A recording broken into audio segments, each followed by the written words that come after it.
questions and answers. Welcome to our May 5th live car shopping strategies. My name is Deshone. I'm known as Deshone the Auto Advisor. And over the next 60 to 90 minutes, I'm going to be sharing what we call the cars from home philosophy, the way you can shop, get bids, make your car buying simple, empower yourself, and guarantee that you did not leave any money on the table. We're going to talk about a lot of things you may not be familiar with. We're going to talk about things you have not heard before.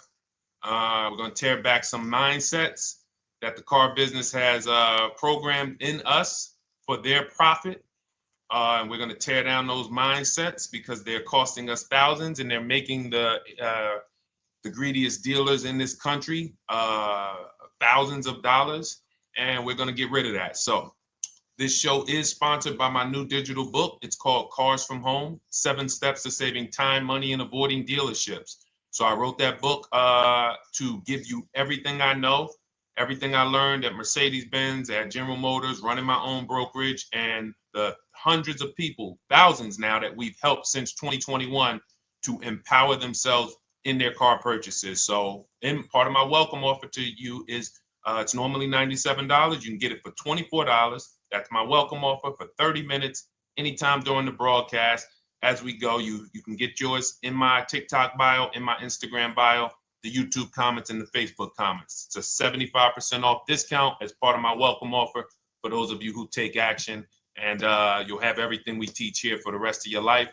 And you'll be able to move the same way you're going to hear me move and the way a lot of people I'm going to show you guys are moving. So no questions off limits. Feel free to start typing your questions. We are live on Instagram, TikTok. Hang on. I got Instagram up here. My man Dolan is moderating, so we're going to try to pull in every single one of your questions. Again, this is our May 5th live. We are live. It is Monday, so let's get to the questions. Okay, we got some coming in already on TikTok, Dolan. I see it is what it is. I'm just going to pull that one. I need to do one on shady mechanic shops. You should. If that's your area of expertise, the public needs to know from someone who's an insider what is going on in mechanic shops. I'm sure they get a lot of value. If you guys want, it is what it is to launch a channel teaching people how to avoid shady mechanic sites, type ones in the chat so he can know that he should go ahead and do that. Or she. I can't see if you're a man or woman. But let's get some questions going. Yasoy Tommy, I see you on TikTok. Interested in leasing, but I know I will go over the mileage. I drive a lot. Well, here's what you do. Give you an example. I'm leasing right now. I've never needed more than a 15,000 mile per year lease. So all of my leases have been 12,000 miles. I've never needed more than a 15,000 mile per year lease. Now, sometimes, that was because my family worked a little further from where we lived. We got a 15,000 mile per year lease, but most of the time I'm getting 12 because that's what I need. That's what I use. Now I'm paying $499 a month for this $55,000 Infinity truck. I got a 1% lease on it. I got my bids, the way we teach at Cars from Home.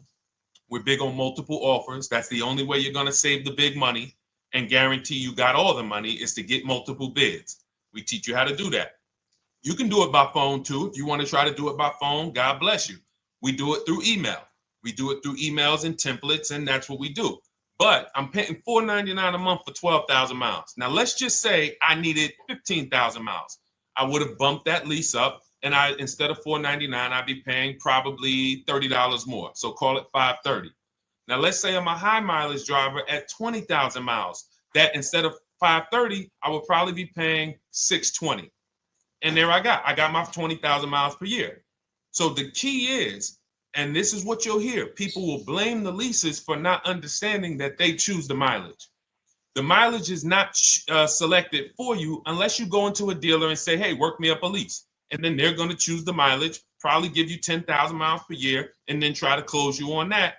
But that's not the way we shop. We're going to shop and we're going to adjust our miles based on what we need. So if I needed 20,000 miles per year, I would probably be paying $620 instead of $499. If I needed 25,000 miles per year, I would probably be paying $680. So I'm just paying, we get what we need and we enjoy our leases. because when we buy these cars and we drive ridiculous miles, we depreciate our cars, we destroy the value, and then we still have a loan on it in a lot of cases for a vehicle that we have destroyed the value in because we put 60,000 miles on it in 3 years. So our loan is moving very slow, but our vehicle's value is dropping through the ground very fast, which is typically how we end up with $15,000, $20,000, $25,000 in negative equity. I used to see it all the time in dealerships, especially when I was in when Uber took off. When Uber took off, year later, 2 years later, 3 years later, we had tons of people coming in with Hondas, coming in with various cars that had 200,000 miles on them, but they still had 3 and 4 year loans left.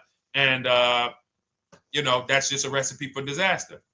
That's a recipe for disaster. So you should not be leasing, though, if you keep your cars 8 years. Some of you familiar with the 8-year rule, you understand. Everyone should not be leasing. I want to make that clear. Some people say, Deshone, you believe everyone should be leasing? No, I don't. If you are not keeping your cars 8 years, then you should be shopping for below market leases. Don't forget those 2 words, below market leases. Because if you're paying what everyone else is paying for their leases, it's not going to make sense. Some of these strategies are not going to make sense. You need to be getting below market leases. And the way we do that is to comparison shop, get multiple offers from dealers, have them compete for our business, and then we get these leases that no one else can get. Great question.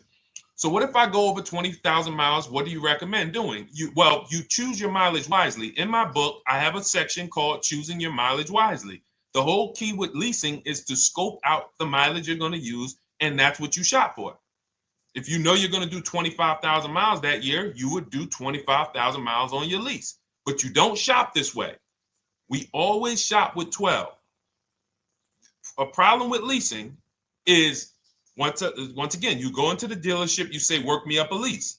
They're going to work you up what they want. They're going to say, hey, put 5,000 down. Who's had that happen? You go and you look for a lease and they tell you how much money you need to put down. Type me if you've had that happen. And again, welcome to everybody. This is our May 5th live. It's Monday, May 5th. Whether you're watching this today or you're watching this later today, because we will be rerunning this for those who couldn't make the show. Tell your friend they can catch it on our channels. But this is our live show. We're live every single Monday through Thursday at 12 noon. So you'll see people who will go and get blessed transition. You've had this happen. This is what you go in. They work you up a lease. Here, you need 3,000 down.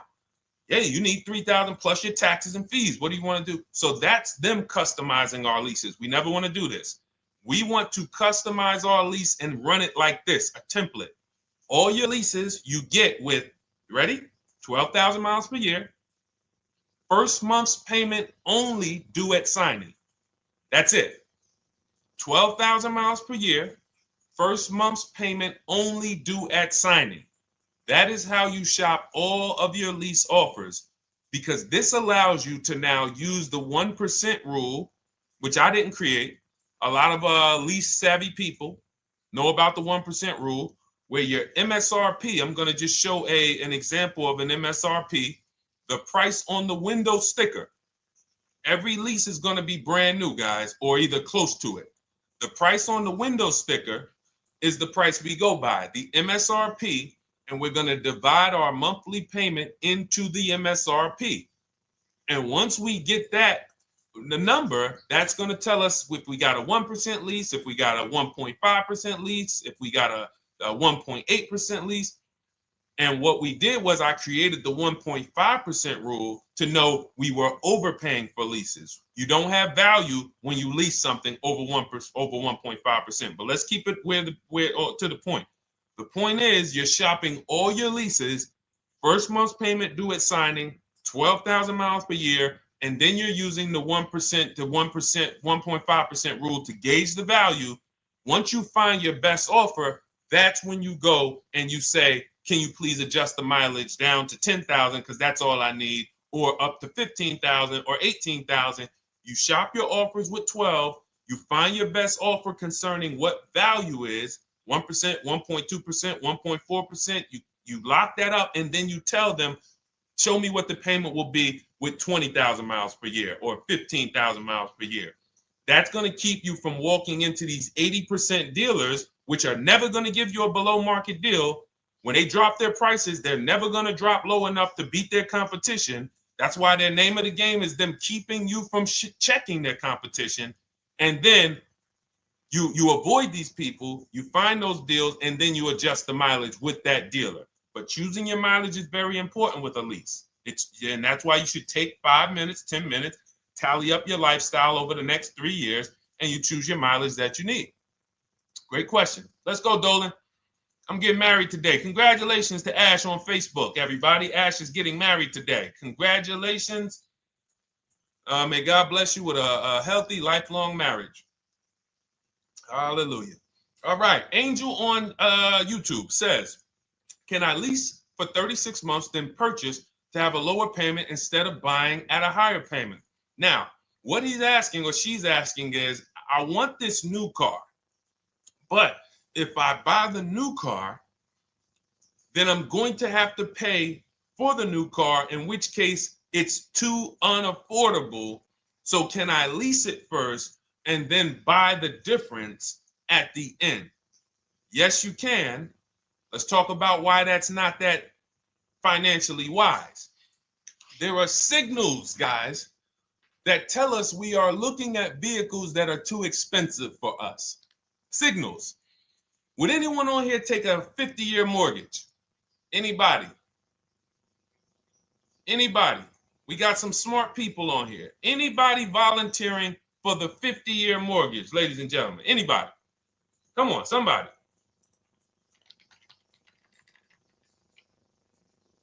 No, why not? Why not? Why is everybody saying no to the 50-year mortgage? Because we know it's ingrained in us that a 50-year mortgage on a house means we can't afford that house, right?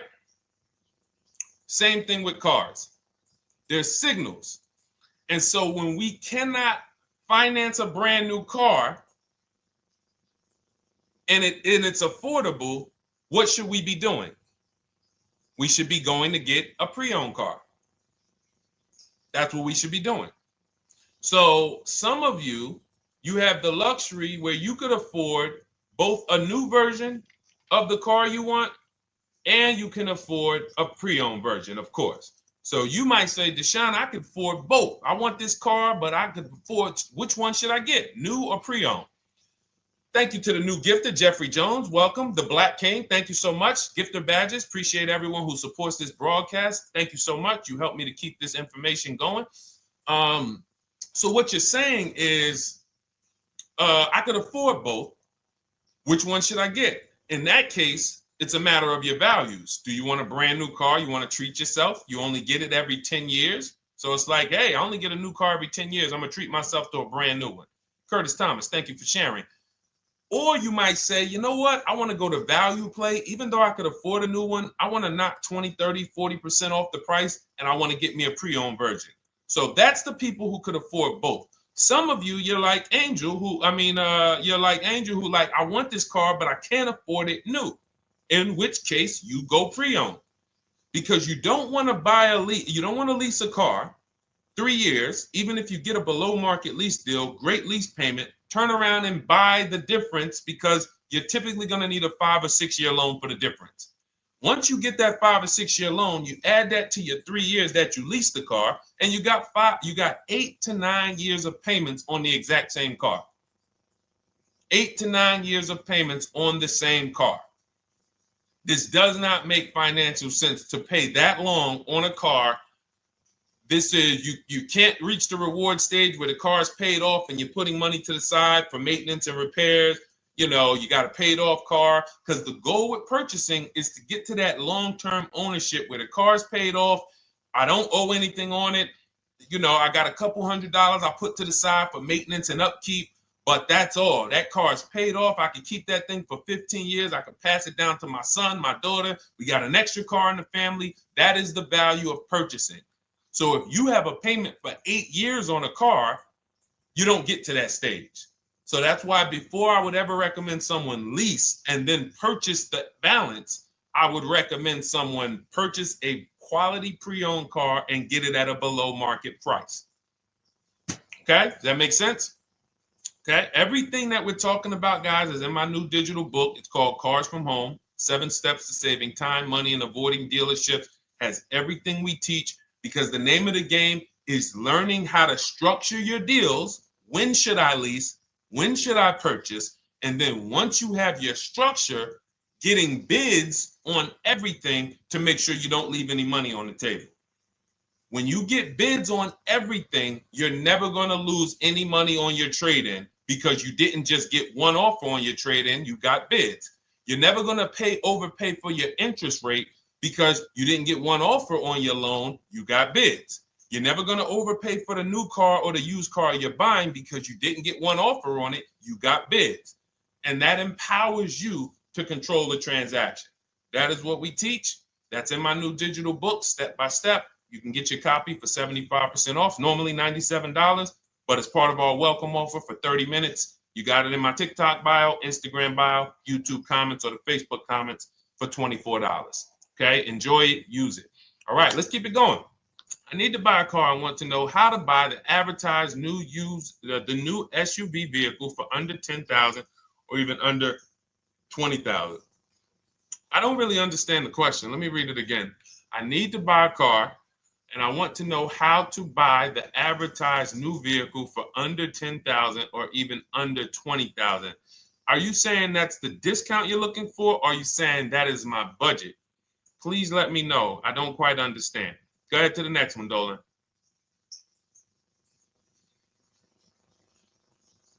All right.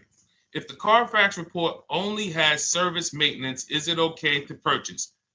Okay, so all right, this is a great question, guys. This is about used cars. Who's going to be shopping for a used car in the next year? Type the letter U. Type the letter U if you're going to be shopping for a used car in the next year.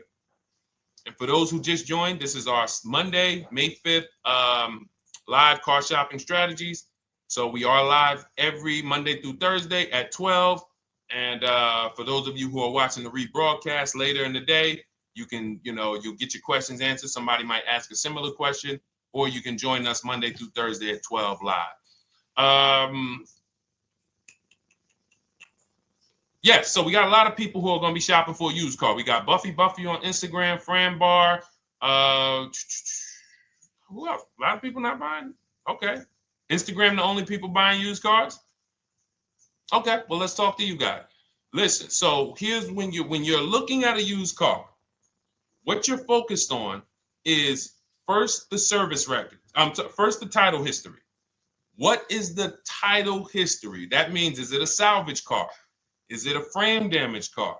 Is it a now, well, let's start first. Where do we find these cars? Let's start there. We're not going to lots.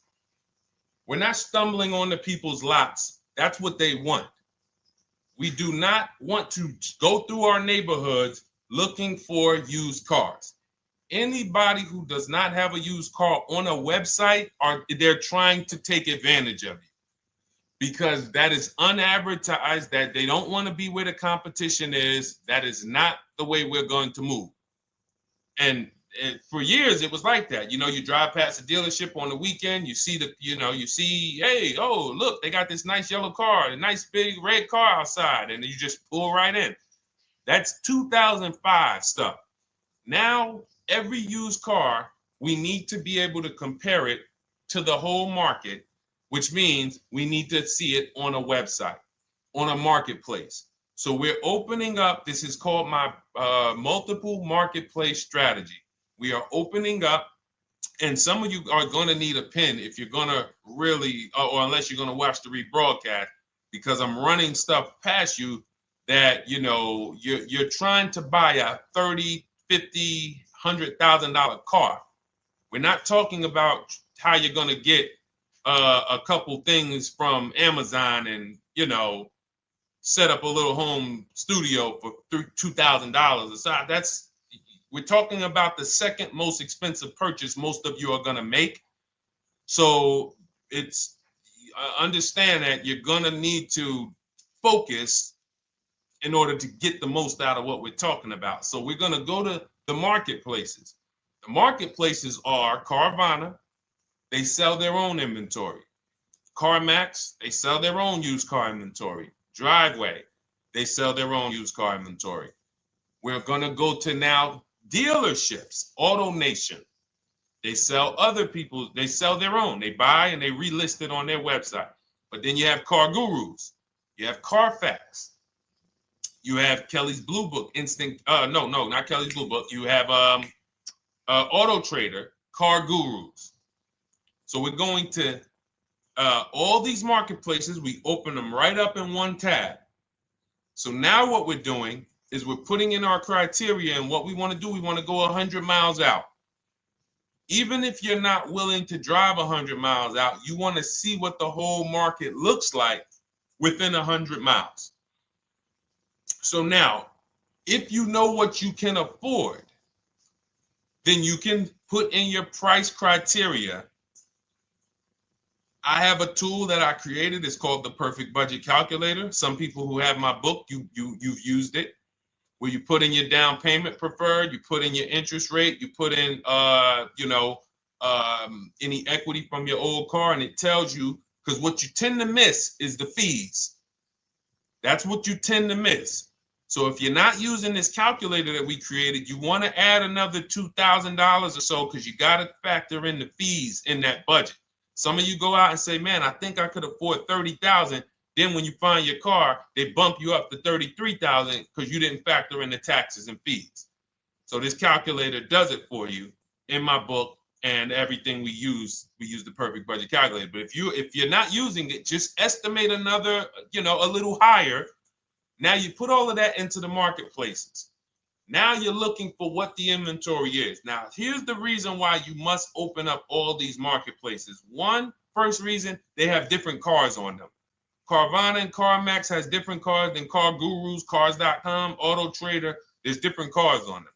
Another reason we need to open it up is because sometimes you'll see one car here on Car Gurus for $31,000, and then you'll see that on Auto Trader they marked it down $2,000. It's $29,000. And you're like, wait, why the heck is it lower? This is the same car. Well, it could be because this marketplace got the notification first to lower the price, and maybe this one takes a little longer to see that, oh, maybe that takes 24 hours before their updates take effect. So that's why you want to open up all these marketplaces. Now you're narrowing this down first based on your color choices, what options you want, your models, and now we're starting to narrow this thing down. So we're narrowing it down. Now we start to look at the history of these cars. This is the best way to start narrowing down your used car search. Let's now dive into the history. I need the Carfax. Now, some of these websites will give you a free Carfax. Some of them will try to make you buy a Carfax. Now, I'm going to give you one of the secret strategies that we've been using for years in my book, and I'll tell you it right now. It is how we get free Carfaxes, because when we get to most vehicles, you guys, for those of you who are just meeting me, I worked in Mercedes-Benz for 5 years and General Motors for 5 years, and I ran my own brokerage. I started it in 2016, and I ran that while I worked at the car dealership. So I have a lot of experience and have seen a lot, and that's why I'm able to teach these things. I also love numbers. But one of the things that I know is almost every dealership has a contract with Carfax. So every dealership, we pay Carfax already.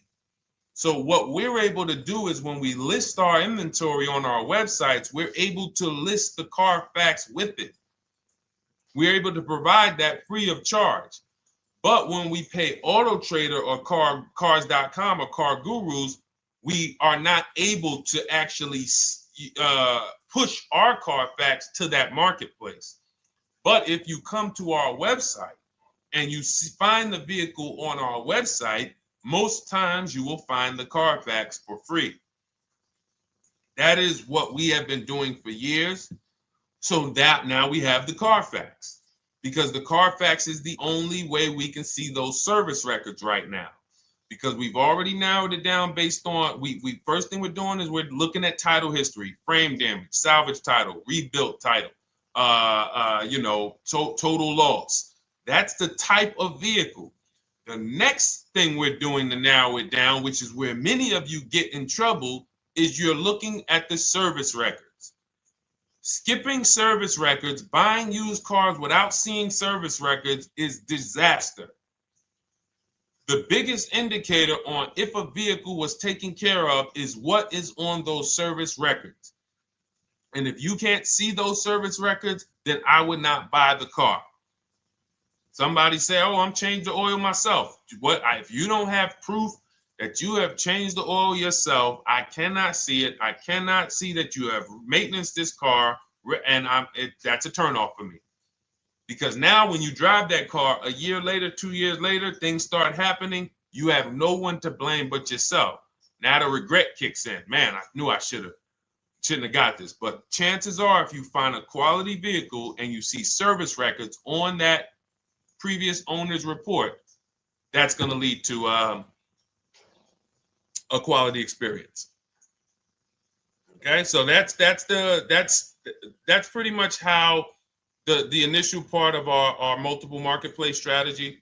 As you can see, we have this to a science. Nothing that we're doing is by chance. Nothing we're doing is on a whim. That is it. But let's go to some more questions. And I think the biggest thing I want everyone to understand so far is that we don't wing anything in this process. There's nothing, everything that I'm teaching you is going to be out of our systems. Now, some of you have different learning styles. So let's address this. Again, welcome to our May 5th, Monday, May 5th live. We're live Monday through Thursdays at 12 noon.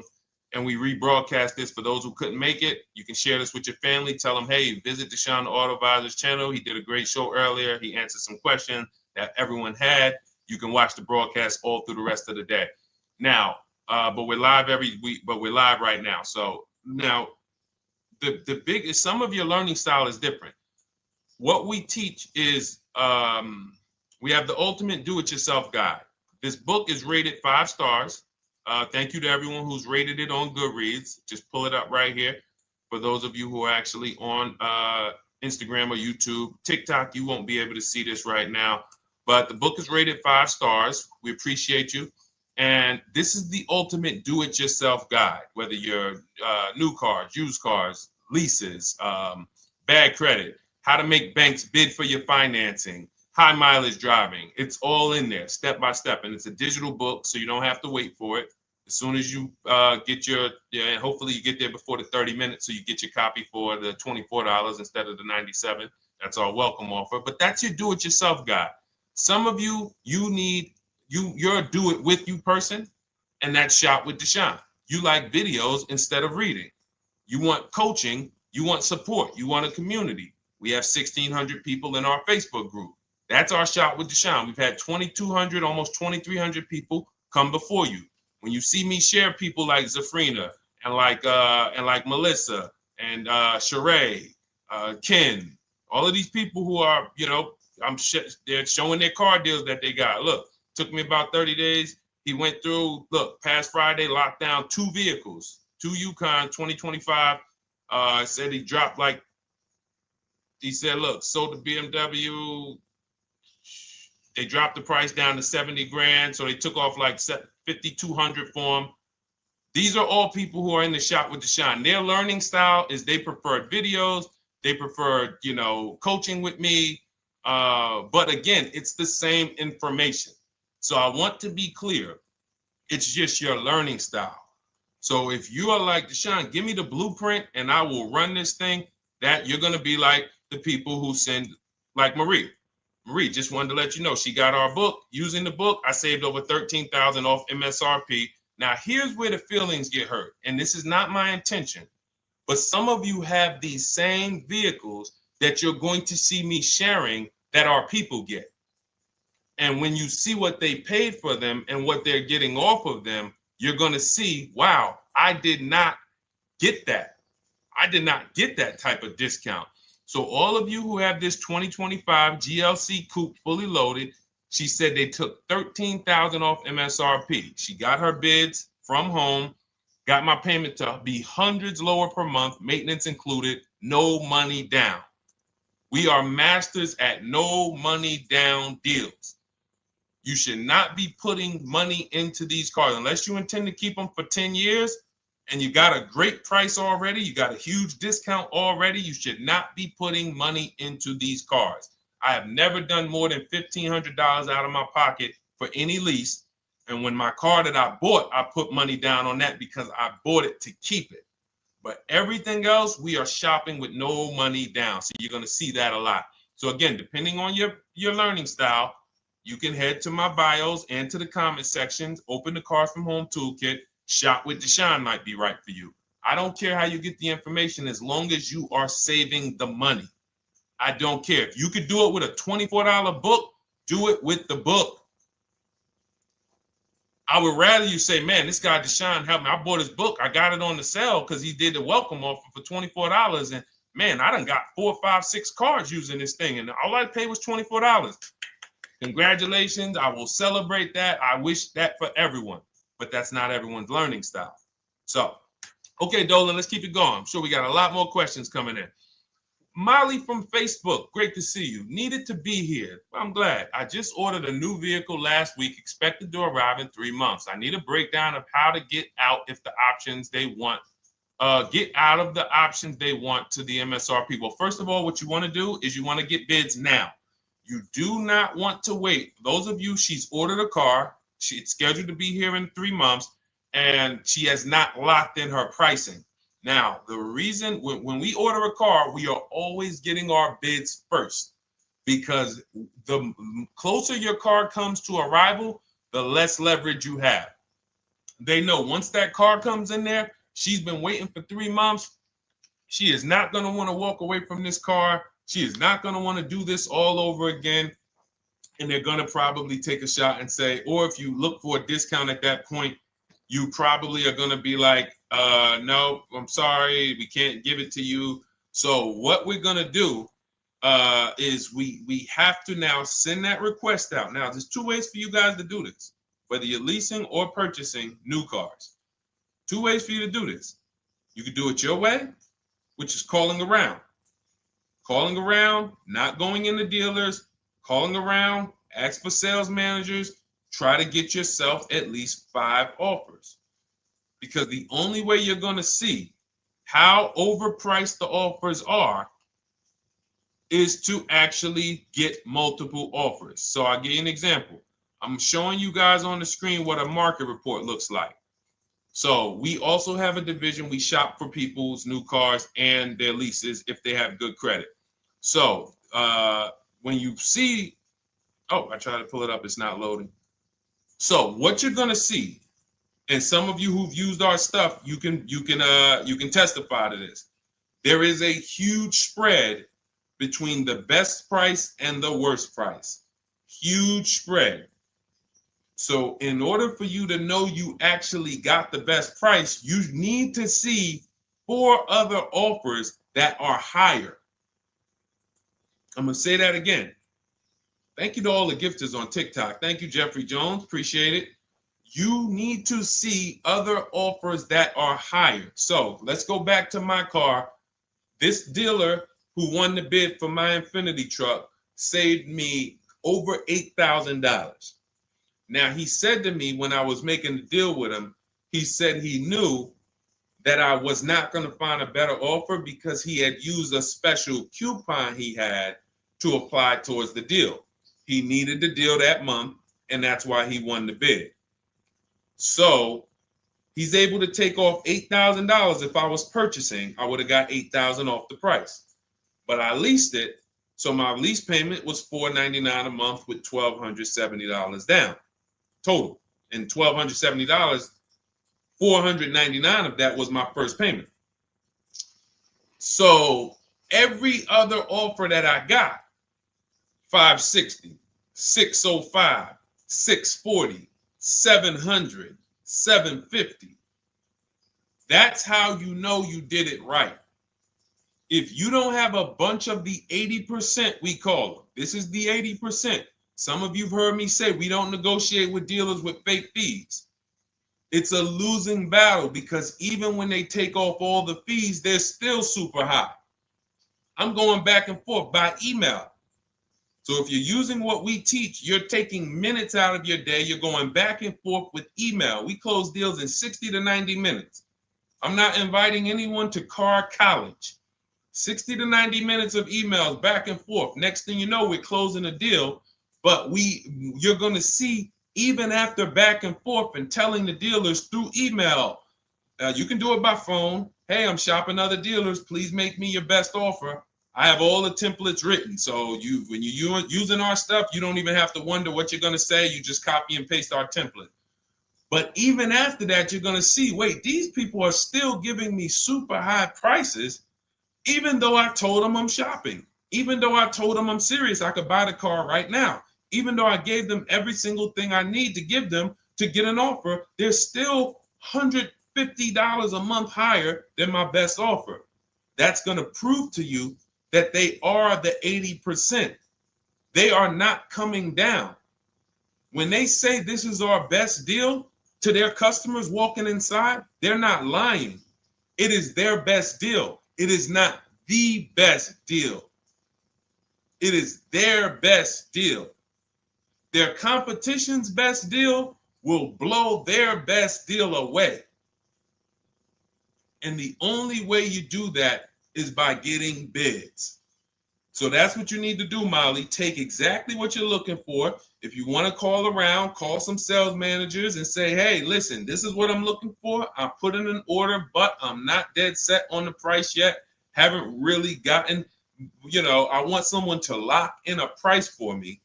And hopefully you're purchasing, because if you're leasing, it's tough, because once that lease comes in, you do not know what the lease program is going to be.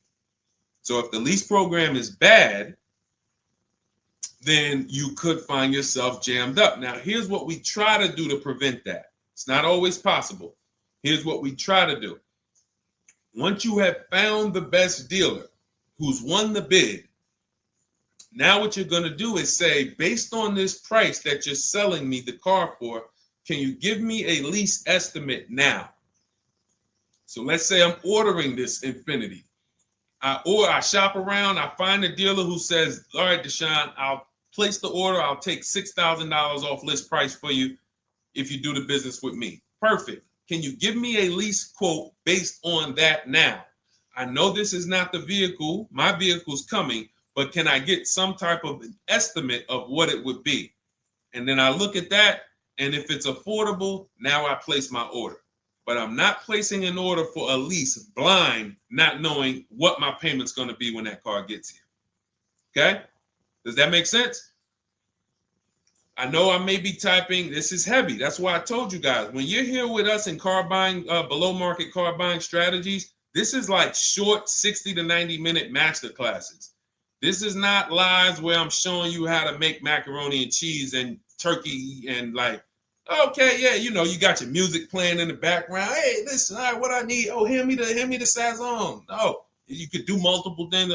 This is heavy finance talk for 60 to 90 minutes, and it will change your life. And I just saw my girl, Lisa. Lisa, good to see you. Lisa's been, she's been learning from us and rocking with Cars from Home. Let me see. I'm glad you clarified, even if no money down on the lease, you still really have to give them the first month's amount. Yes, I don't know what I'm going to do yet, buy or lease. No matter, I'm learning lots and sharing with my peeps. Thank you, Lisa. Thank you. Now, technically, you don't have to give them the first month's payment either. What I do is our templates all involve shopping, first month payment due at signing. But if I wanted to, so let's say, for example, on this $499 a month lease I got on the Infiniti, and I'll actually will add this because I'm glad you said that. The lease that's your first month's payment, so it's not considered money down. It's considered your first month's payment because you're leasing, you're paying 36 months or 39 months. We don't do 4-year leases. We don't even do 3.5-year leases in most cases. We're not doing it. It's 36 months, 39 months. And if they have a really, really good program for 2 years, they will tell us about it. But we shop for 36 months. But you can tell that if I wanted to tell them, you know what, I want to do a straight sign and drive. I don't even want to give you the $499 for the first payment, which means you're asking them to pay the first payment, then it would have just been $500 going back into the cap cost, which would raise the payment probably with interest and taxes, maybe 15, 17 bucks, something like that. So if I truly wanted to bring nothing to the table, I can just have them to, cap the first month's payment. You can do that. You can do that. So you can ask any questions. I know you're in our Facebook group, and so you let us know. But the 8-year rule is your basis for leasing versus buying. The 8-year rule, when you guys open up my book, you'll hear me talk about this. I'm going to make a whole lot more videos about the 8-year rule because it is the parameters for how to know whether to lease or buy. It takes into account how drastic cars depreciate. They lose value like crazy.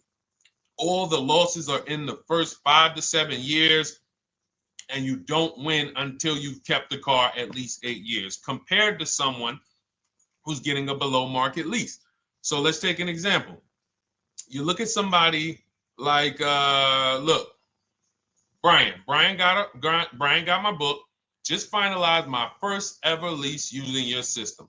2025 HRV Sport all-wheel drive, $30,000, $505 MSRP. So this is a $31,000 vehicle almost, and he got it for $395 a month, which is a 1.2% lease, no money down. Now, his initial quote from this dealer was $434. This is the winning dealer. But in my book and in our systems, we have a counter offer calculator where we put all the offers we get into the calculator, and then it calculates the best offer and it tells us what to counter. So his initial quote was $434. He countered with the calculator and ended up closing his deal at $395. So these are the people that, for all of you who you're like, wow, are there any cars out there with a $300 payment anymore? Well, if you're buying a car, you are buying it at a $300 payment. You could only spend, who knows, every $5,000 on a vehicle is about how much per month. Every $5,000, when you're looking at a car, every $5,000 on a 5-year loan, which is what you should be defaulting to, is about how much per month. Thank you, Nikki. Nikki got a #1 gifter badge. And I don't really know what all of that stuff means, but I definitely appreciate it. The Black King, thank you so much. I just know it means you guys support the show. So I appreciate it. So who knows? Every Nucci Graham is and I wanna Nucci Graham will address you next, because as soon as you get your book, on the thank you page it says, "Thank you for your purchase. Click below to open your book." So we'll address that shortly. But okay, thank you, Lisa. Yes, every $5,000, and Nikki, $100. So this keeps you in the safe zone. When you are looking for how much loan I'm going to take, you are looking and saying, every $5,000 is going to cost me roughly $100 per month. So if I want to spend $400, then my loan needs to be about $20,000, which means I'm looking at this car. If I'm going to buy it for $23,000 plus fees, and I want to be at $400, I'm going to have to come up with some more money down, because I need to get my payment here. I need a $20,000 loan. I'm not going to go in looking at a $20,000 car and thinking, man, can they get me to $250 a month on this? No money down, because the math doesn't make sense. Because the only way they can get you to that is to put you in a 7 or 8 or 9 year loan, which is a horrible deal. And they've done it to a lot of people, because you go in and you just say, get me to this monthly payment. And they're like, well, you didn't say how long. You come in later, hey, man, my loan is, I remember, man, a guy called me, and this is, unfortunately, people are not trained to look at how long their loan is. Early in my career, I think I was still with General Motors, and a guy came in and he had some vehicle, And he was like, you know, D, could you look at this, man, and tell me, because I don't, you know, I'm trying to get out this thing, man. They telling me I can't get out of it now. That's a recipe. You bury yourself when you make these types of moves. They're saying I can't get out. I looked at his contract. It was a 96-month loan. 96-month loan. So he's in a 96-month loan at a high payment. He's going nowhere. And what it came from is him going in and saying, hey, get me to this payment. My payment's affordable, but how long is the payment? That determines what you're paying for the car. So when we say, yo, are there $300 payments out there? I'm showing you. Leasing, there's cars you can drive 30,000 miles, $30,000 cars, beautiful vehicles, payments in the threes when you're shopping and getting bids, and you're finding vehicles with great lease deals. At the same time, on a pre-owned car, that's only going to get you under 20 grand, between 15 and 20 grand. So it's about getting the most for your money. And getting the most for your money, you must take into account the 8-year rule.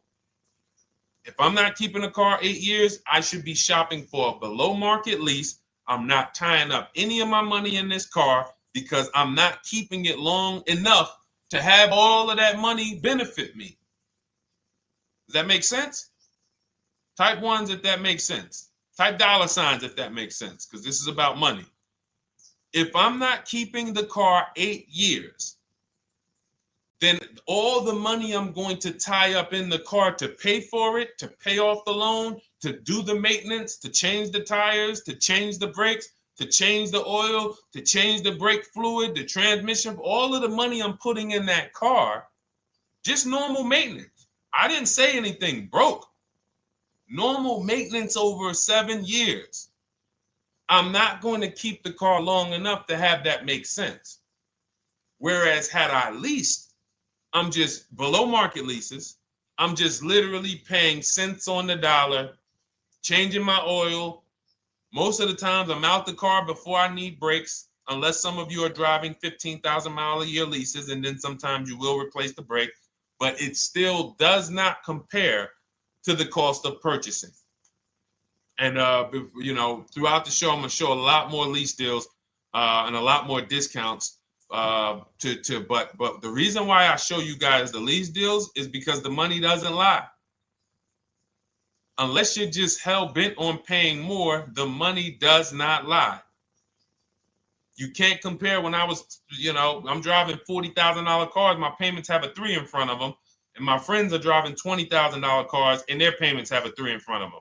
And those cars are used, need maintenance, you know, warranties done ran out after 4 years. I'm over here driving brand new cars, problem free, and they're paying the same amount or more than me, and they're driving inferior products. And then once they really get tired of the car, they go ahead and they trade it in and they start the process all over again.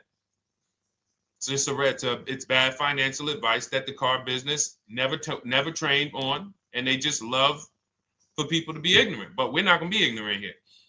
All right, Dolan, let's keep it going. By the way, all of you who just joined, this is our Monday, May 5th live. We are live every Monday through Thursday at noon. So for those of you who may be watching the rebroadcast, we rebroadcast the show all through the day. So for those who missed the show, you can either, you know, or some of you want to tell your friends, oh, hey, you're shopping for a car, go watch this show. And we'll rebroadcast this show all through the day. And we rebroadcast all the episodes through the weekend. So for those of you who didn't have time, you're like, man, I want to catch up on all the shows, all the questions that were asked. We'll rebroadcast those through the weekend. But we are live every Monday through Thursday between 12 and usually 1:30. You can have your friends and family tap in. You can bring your questions, and we try to get to as many as we can. All right, Dolan, let's keep it moving. Let's get to some more. What are the companies for loans? Well, there's a lot of them. First thing you want to do is, so we teach something called the bank bidding war.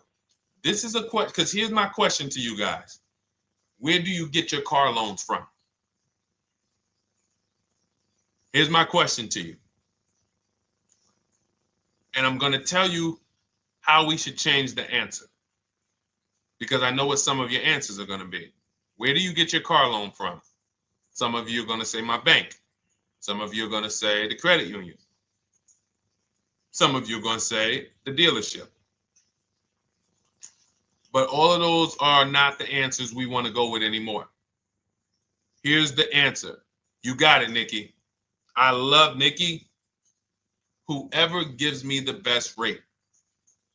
That is going to be the answer moving forward. If you're using what we're teaching, that's your answer. Whoever gives me the best rate. What, in other words, whoever wins the bid. So what we're doing is we are not just going to our credit union and having them run our credit, give us a rate, and now we going out and we're shopping with a check in hand and we're shopping with our back against the wall because the bank says, well, hey, you know, your pre-approval expires May 17th, so you hurry up and find a car or you're going to have to come back and run your credit again. Now we're over here and our bank is putting our back against the wall. That's ridiculous. So what we do is we use what you should do is you should look at the average interest rate. If you have average credit, look at the average interest rate, and then you use that to budget. Again, I have a calculator that we invented. It's a proprietary calculator. You can't find it on Google. It's in my book. It's in our course, Shop with Deshone, in our checklist, our video checklist. This is stuff that, again, we don't, if you notice stuff that I teach, it's not anywhere. Deshone, why can't I find an 8-year rule on YouTube? It's because it's Cars from Home. We created it. I can't find the 1.5% rule. No one else teaches that because it's our intellectual property. We created it. I don't mind people saying it, but they need to understand we didn't find this stuff. We created the stuff. So calculators, we invented them.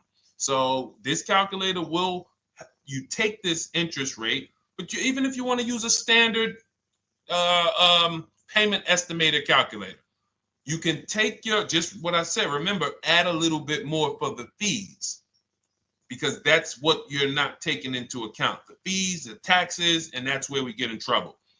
My calculator, our perfect budget calculator, does that for you. So now you want to look at the average interest rate. Type in average rates for cars. Use that for your budget, just so you can know about how much car I can go and get. So between what I told you about the 5,000 being $100 a month, and that last part about, adding a little bit more and using the average interest rate, you should have a good gauge on a range of car to go and shop for. Now, once you now shop your market, whether you're shopping new or whether you're shopping pre-owned, once you find no one's touched your credit till now. No one has touched your credit with a hard pull, especially not. We do not, in order for this to work, like what Nikki is saying, where you're only giving your business to the bank or credit union that gives you the lowest APR. In order for this to work and for you to be able to shop freely, no pressure, you need to make sure you don't let anyone run your credit with a hard pull before you find your best deal on a car. Soft credit pulls, estimates of budgeting, the way I just said. Now, you go out, you find your car, whether it takes you a week or a month or 3 months. Bang, I found my car now. You lock the car up, put it under contract, you leave your deposit. You never, ever. How soon when you get a car does the dealership want you to take it? I like asking questions like this because we can prove how predictable most of the car business is. How soon after you purchase a car does the dealership want you to take it? Thank you, Janae. Immediately. Now, the reason for that is, there's various reasons. There's various reasons. Right then and there, Molly, yes. But what I want you guys to focus on is what you lose by taking it right then and there. You lose the ability to shop the interest rates. And shopping the interest rates is very important because you'll always wonder, could I have gotten a better rate? So what you do is you lock the car up, you let them know, hey, I'm going to go home, just give me my, let me get my paperwork so I know exactly how much I need to tell my bank. And here's the key, if you guys can beat what my bank or credit union gets says, then I'll give you the loan. See, some people think that I teach don't let the dealerships compete. I never teach that. What I teach is don't let the dealerships be your first offer ever. They are always your last offer, and they're competing against other offers that you got. So now you're going home, your car's waiting, you're going to see what your bank, your credit union can do, and then you go online. You can go right online. Auto loans online, auto financing online. Let all of these banks and credit unions access your credit now with the hard pull, because there is an article that Experian did, and you can find it on almost any credit bureau, wrote an article on rate shopping. They allow you to have multiple lenders compete for your business within a small period of time. They say the window is 14 to 45 days. So if the window is 14 to 45 days, how quick do y'all think I want you to do it? If the window says, because that's a big window, as long as you shop within that window, at the end, those multiple inquiries will have the same weight on your score as one inquiry, because it looks as if you were shopping and you were doing your due diligence. Thank you, Greg, Sheila, with these gifter badges. I don't know. It's like a nice. I appreciate it, Glendale. Thank you. So with these, when these banks are competing, what you're trying to do is say, everyone here on my end, we call this the bank bidding war. This is round two. Round two is you are bringing your car home. I'm sorry, you are at home. You're going online. You're calling your bank. You're calling your credit union. If you have one, you're going online. This will take you literally one day, not even. This maybe take you an hour. Because if they say that the window to shop is between 14 and 45 days, I want you to do it in 24 hours. We want all the competition in 24 hours.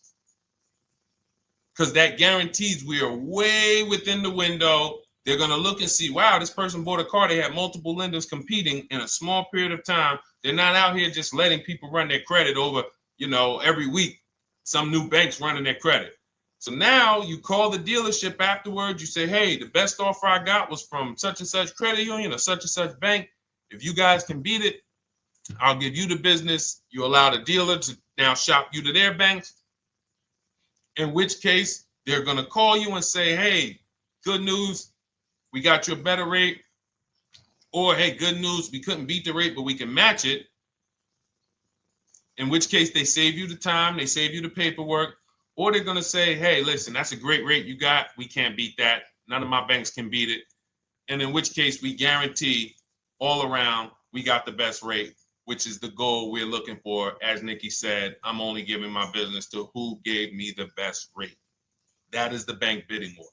So when you get your digital book, Cars from Home, you'll get that in writing. We also have it in our Shop with Deshone video checklist for those of you who are more do-it-with-me types.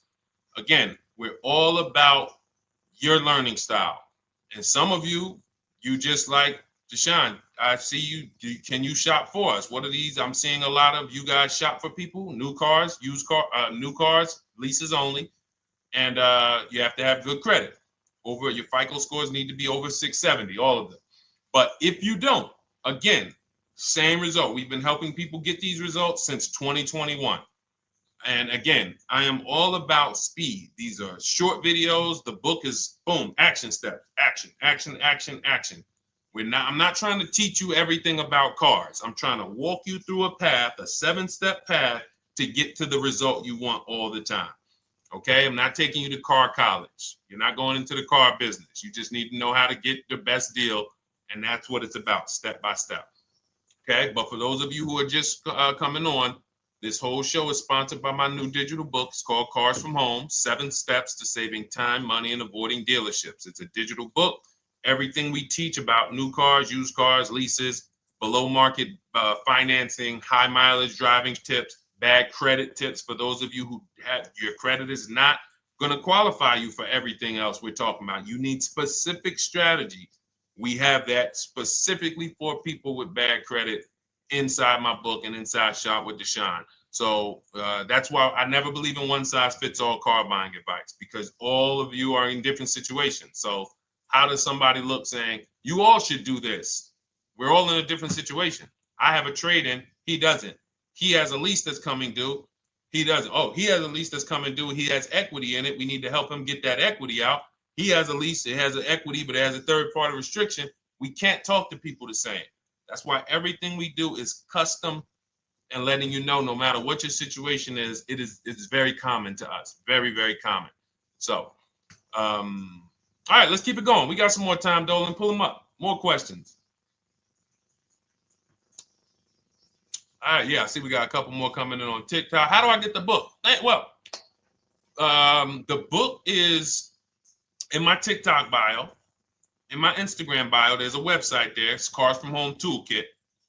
And then you'll see the welcome special for $24. So the book is normally $97, but as part of our welcome special, you got 30 minutes to get yours for $24. So you won't pay the $94. You get 75% off. We also have a link for you guys on Facebook and YouTube in the comment section so you can get your copy. And if you're going to spend a couple more minutes with us, I would appreciate if you share the broadcast with one person that you care about. So that can help, we can help get this information out and we can help change lives. If you didn't receive your ebook, well, first of all, as soon as you purchase your book, you're going to see a thank you page. It says, thank you, screenshot this page. And then it says below, click the link below to open your book. So you actually get the link to open it as soon as you make the purchase. And then I say, I also emailed you a copy. So sometimes people type their email in, one letter's wrong. Obviously, we can't send a book to an incorrect email, which is why I have my support team's email right on there. So that if you don't see that book within 5 to 10 minutes, you email my support team, hey, I didn't get the book. They'll get you the book right away. So as you can see, I want you to, Dolan, can you put up, do we have anywhere with, we can put up the support team's email for this person? And just send an email to support. There you go. Thank you so much. Support at Deshone the Auto Advisor. Thank you, Dolan. Best moderator in the world. All right, so shoot them an email. Just let them know. Give them your first and last name, and they'll check the record, make sure that we have a purchase from you, and they'll send you your book right away so you can dig right into it. Okay? All right, let's keep it. We work with clients all around the country. What I'll start doing, I wanted to bring some on here today, but I can't load them up. The system is showing an error. So I got a lot of people. I always bring tests. I always like to show results. So, you know, I'm a results person. So you'll see a lot of people that I share. Brian, who has our book, and, you know, his lease, Marie with her $13,000 off. All of these people made deals from home. They were not in a dealership negotiating this. You got, look, Frank, I bought your book, used your system, and just closed my deal and have positive results to report. I love when y'all email me, by the way. Like, please continue to do this. A caveat is I wanted a just released 2026 Genesis G70 Advanced, and there are no incentives. I could have gotten incentives on the 2025. However, I wanted the 2026, and I was willing to pay. So even with high demand cars, even with cars that are rare, this is the situation. I reached out to 20 dealers and I received 9 offers for 36 months, 12,000 miles on a $58,000 MSRP. The initial offers range from $1049 to $901 with everything in between. I counter offered using the calculator that we have and closed the deal at $815 on a $58,000 MSRP. That's a 1.4% deal. Now, mind you, that on a vehicle on a 2026 with no incentives, which means every bit of that was the dealer taking off money for him. He probably had to get at least $5-6 grand off to have that deal come in the 8s, when other dealers were quoting him 9 up to 10 and, you know, mid $1,000 range. So, you know, but so I show the book testimonials. I show my Shop with Deshone testimonials. But I want to start bringing these market reports so you guys could actually see that's our team shopping all around the country. And that allows us to stay, we're able to just stay on top of the market, like from state to state. It proves like this stuff is not, oh, if you're in New Jersey, the deals are better. Hey, if you're in Florida, the deals are better. If it's California, we don't have deals out here. All of this stuff is not true. And thank God we have people using the Cars from Home systems, be it by book or be it by our video checklist, or be it us shopping for people all around the country where we can tell you beyond a shadow of a doubt. I can show you market reports from Texas, from Oklahoma, from South Dakota. We did a deal for a Mazda, a South Dakota deal, Nebraska, California, Florida, Georgia. We're shopping for people all around the country. And there's great deals everywhere in the country when you know how to make dealers bid. Because you're always going to find that 20% dealer who just wants to beat their competition. They're the best in the region. And you got to go out to find them. You got to have a system to find them. Because most of the dealers are not them. Most of the dealers are the 80%. That's just the way it works. It's a numbers game. And the 80% are very expensive. And when you walk into the 80%, they'll go down. You're like, oh man, all right, can you take off? Can you get me down? Like, yeah, man, you're like $150 a month higher than where I could be, my max. And they go back and forth. They're like, man, I could take off $50 a month. Ah, man, that's the best you could do. And then next thing you know, you get down to 100. Yeah, all right, we'll take off $100 a month. And you're like, all right, I guess I'll take that. You don't realize that a 20% dealer, not only were they nowhere near your max budget, they were $100 less than your max. You're talking to the 80%. The 80%, when they come down, they're still here. The 20% are here. So you're over here with an 80% dealer walking into these dealers. 8 out of 10 dealers over here are 80% dealers. So y'all talking them down like this, and y'all thinking we winning. Oh, I talked them down to this. Meanwhile, the 20% dealers are here. 20% dealers will launch a bid. We gotta cut. Oh man, if this thing wasn't broken, tomorrow's show, I'm gonna bring on a lot more market reports. We got dealers who come right out. We getting offers 700, 790, 820. Dealer come right out 650. Boom, blow everybody away. Like, oh, let's go. We got a winner. Looks like we got a winner here. That's it. And then it becomes fun. As you can see, this is fun for us. When you change the way we shop, you shop and you start to you're going to be the prize. You're going to be the prize. So anyway, let's keep it moving. For those of you who have gotten your book, I look forward to you using it, empowering yourself, having these same results. For those who didn't know about the book, it is a digital book. You can get your copy for 75% off for 30 minutes in my TikTok bio, my Instagram bio, the YouTube comments, and the Facebook comment. And for those of you who've been on and you still don't quite trust us, you want to get started with maybe some free advice, go grab our cheat sheets. We have our free cheat sheets in my Cars from Home toolkit, totally free. Test us. Look at the cheat sheets, look at the strategies, look at the emails I'm going to send, guiding. Like I don't play around. So if you want to just say, test out, let me hear some free advice, start with our cheat sheets. All right. Yes, I'd actually answered that when I read that comment, Dolan, on TikTok about do we work with clients in New Jersey and New York? Well, yes. When it comes to shopping done for you, if you open the Cars from Home toolkit and you're like, Deshone, I just want to relax at home. You guys go shop the market for me. If you have good credit, FICO scores over 670, and you have and you're shopping for a new car or a lease, you can book a call with us and we can see if we can help you. Book a 10-minute call. It's free. And we can see if we can help you. Is it best to lease a car if you're currently underwater? Ooh, if I was underwater right now, let's just say I have 15,000 negative equity. I made a bad deal during the pandemic. I'm upside down and I'm like, man, I got to get out of this car. But and first of all, I know I should be leasing because now we know the 8-year rule. The 8-year rule says if we're not buying our cars to keep them at least 8 years, we should be shopping for below market leases. We're going to pay a lot less money. Below market leases, not normal leases. Very important. So what I'm going to do is I'm going to actually right now look for an electric vehicle that I could lease because some electric vehicles right now, we're getting under 1%. We're getting 0.88% leases. We're getting 0.79% leases, because if you do your bidding, you're going to see. Now, again, if you want to call around for your multiple offers, you can do that. I'd rather you call around than to do what you've been doing. I'd rather you, with your new cars and your leases, call around before you walk. That's better than what you've been doing. But if you're like, Deshone, I don't want to talk. I don't want to wonder what I'm going to say. I just want to copy and paste. That's the Cars from Home way. Either way, you get your 5 offers, and you're going to see now, my best offer on this $40,000 electric car might be $320 a month.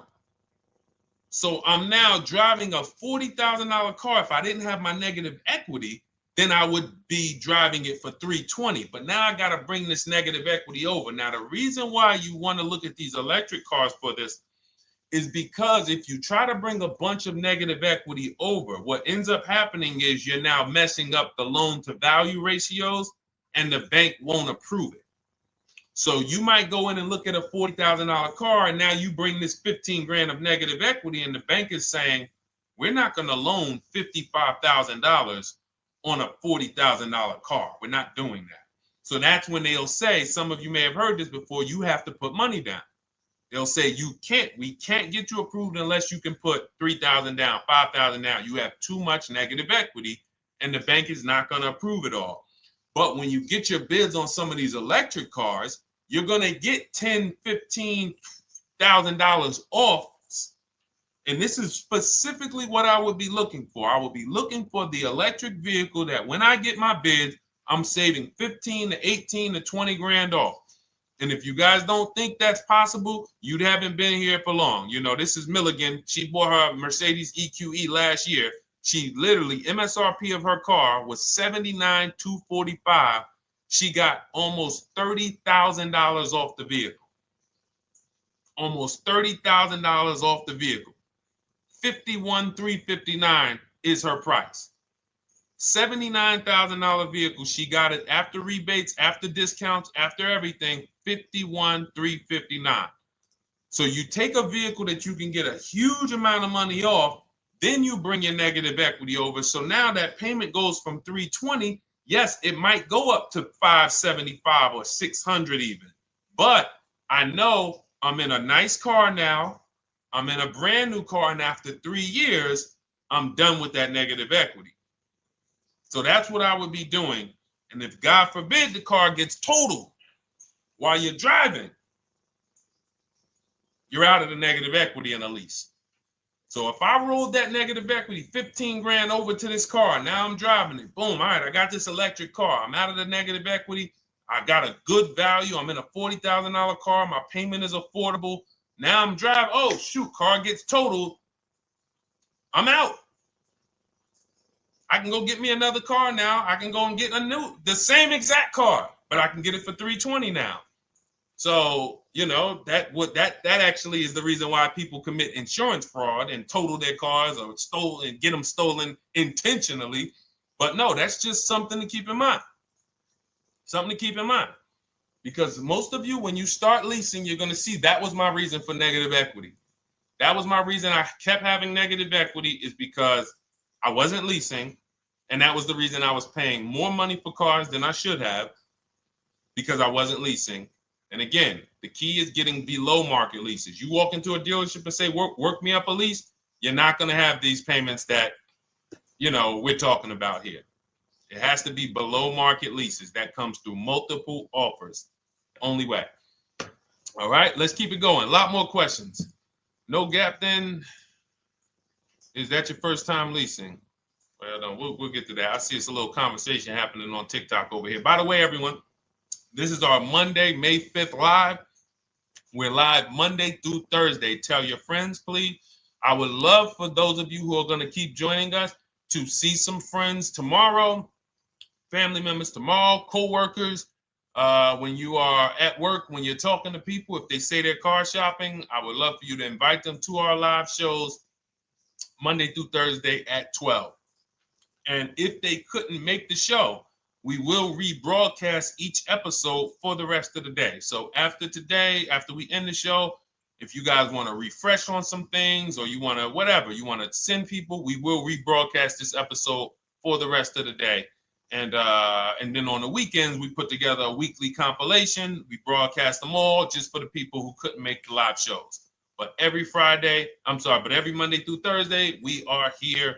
And yes, happy Cinco de Mayo to you too, Nikki, and to everyone who celebrates. All right, what do you think about waiting till December month, mid-month to buy a vehicle? I do not. Dealers need cars to sell before that. It's a myth. All right, we're going to dispel a myth, okay? When have we been taught that the best time to buy a car is? Thank you to everyone running up the likes on TikTok. We're at 3,400 likes. Every time you hear something you like, you double tap the screen. That makes a big difference. It sends a message to TikTok that we're doing something good over here. Okay, end of the month. Yes, sweet now. End of the month. So we're gonna peel, like I told you guys when we started the broadcast, right? We are gonna, yes, Molly, last day of the month, right? So this is what we have been taught. Last day of the month, come on in. That's where your deals are, right? Let's look at this logically. As a former car salesperson, the times where where I saw the dealer or myself being the most desperate was the times where we did not have a lot of customers. Sometimes you look up, it's the 10th of the month. They call us into a sales meeting. They say, hey, guys, we got to sell 200 new cars this month. We are only at 40. We are way behind. We are tracking way behind. Call anyone you know who's a real customer. We are entertaining every reasonable offer. Now, you've been taught there's a group of people that we know are coming at the end of the month. There's a group of people that we know that last weekend they're going to rush. But there's no desperation there from us because we know they're coming. So we look and say, I'm much more desperate at various times throughout the month than I will be at the end of the month. Because think about it. Every time you go into the dealership at the end of the month, is it dead or busy? You go into the dealership most of the time at the end of the month, is it dead or busy?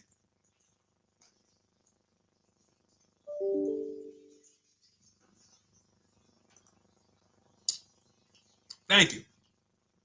It's a zoo. It's a zoo. Customers everywhere. That means all the car salesmen are not worried about making a deal. In fact, they're looking at you and saying, hey, Molly, thank you. Listen, I know you, look, I know the payment's $780 a month. I know you said you wanted to be at $499, but, we've been going back and forth. Can you work your way up, get closer to the $780? Because they know now we can take a shot. Because we have some other customers behind you, Molly. Did you see the people walking out? These people just walked out. They're mad. We don't have enough salesmen here. We got people waiting 40 minutes to speak with somebody. Do you think you're getting the best deal when that's the energy? Yes or no? Let's just be honest here. See, you might forget some of the lessons that we teach if you don't have our books and if you're not in our video checklist and coaching. You might forget some of the lessons, but hopefully you won't forget the stories.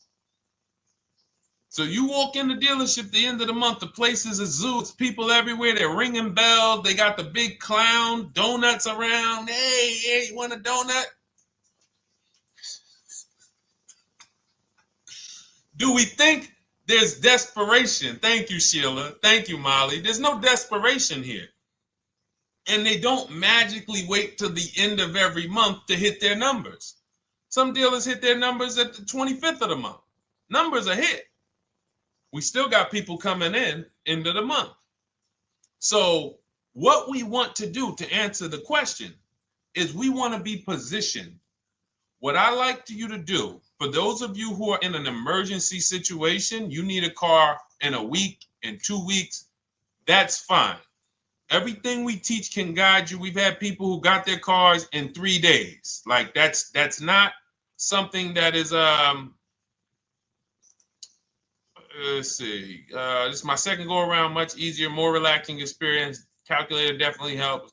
Turned in my CRV, got a 2022 Marcus, some dealers wouldn't do. Somebody, I wanted to read you somebody who got their car in like 3 days, 5 days. That's normal. Again, like I said, we're not taking you to car college here. Like you know, our step-by-step programs can get you to your cars in less than a week, 90 minutes. But you don't want all your car shopping to be emergencies, because here's where you want to be. You want to be able to say no for up to 3 months. Reason is, there's a group of people that walk into the dealerships. They're there right now. They're desperate. They're giving off desperate energy. They can't say no. They back themselves into a corner for whatever reason. If their leases are up, maybe they don't know you can get an extension. If your lease is up this month, you can call. You can get yourself an extension for 1 month. Some leases will be extended up to 3 months, up to 6 months. Those of you who have cars and you're like, Deshone, I'm shopping for a new car, but I don't need it. I just, my car still got some life to it, but, I want to look for something new. This is a position of power to be in. This is where you want to be. You want to be able to say to yourself, all right, let me look at the offers this month in May.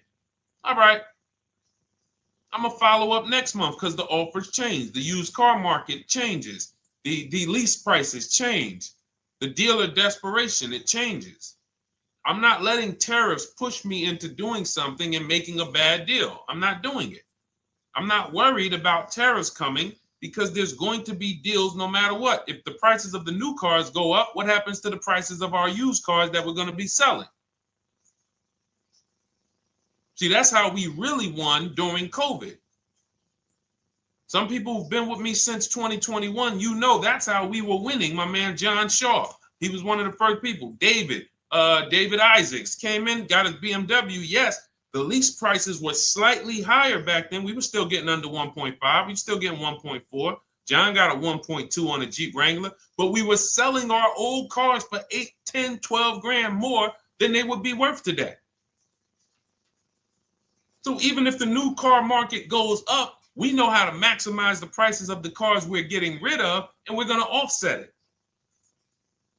So we want to position ourselves to be able to say no.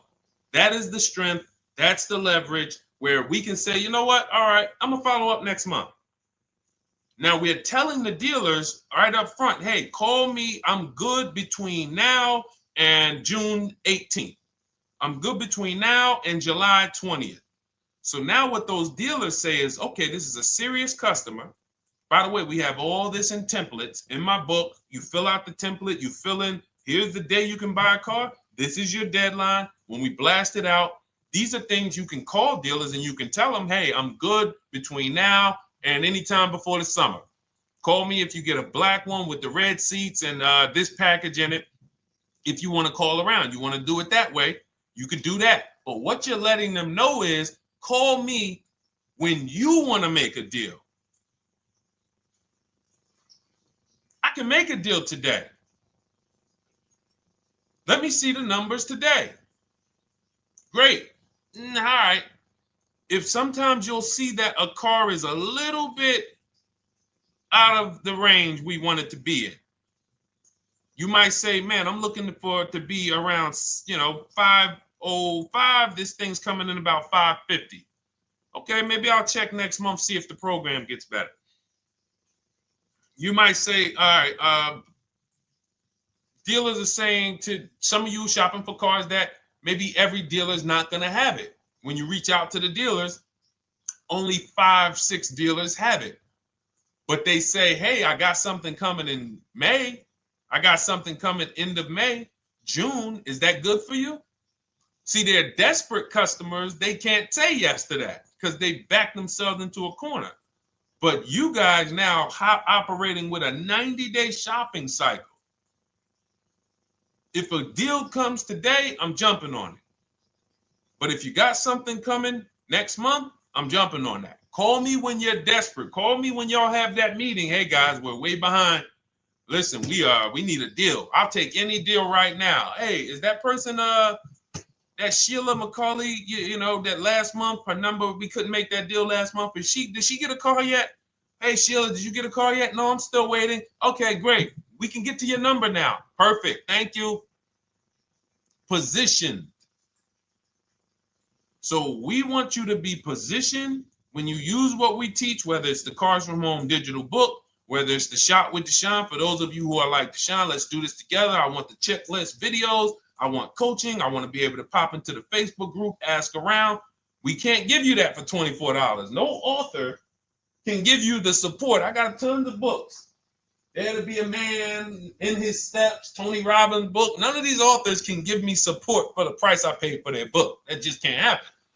But some of you are like, you know what? This is a big investment. I want to make sure I have access to, you know, systems for life.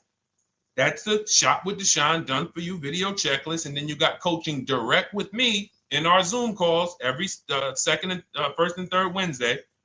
Twice a month we do. And then we got our private Facebook group with 1,600 people. And then some of them are sharp as me. I'm telling you, let's look at, you know, y'all know I brag about Rosalie. If you like Rosalie, if girl got 4 cars in within a year, you know.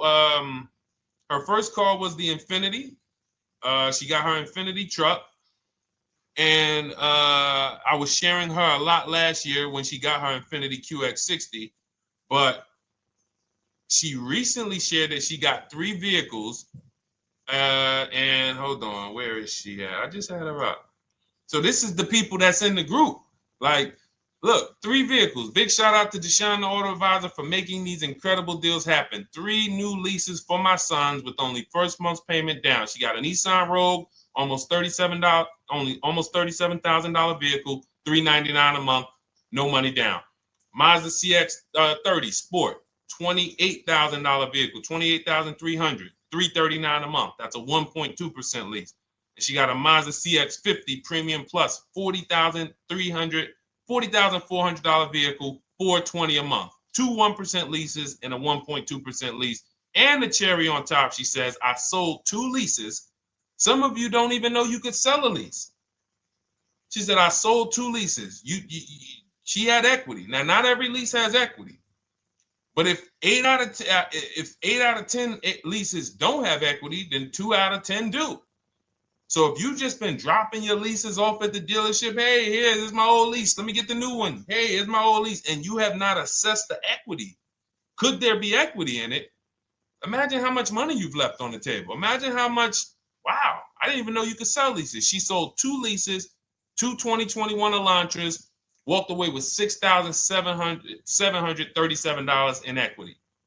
Deshone, I could not have done this without you. Your program is a game changer. So this is what we want.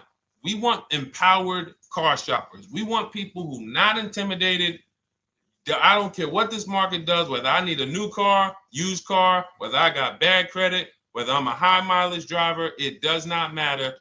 We have strategies to make sure you are going to win in this market or any market.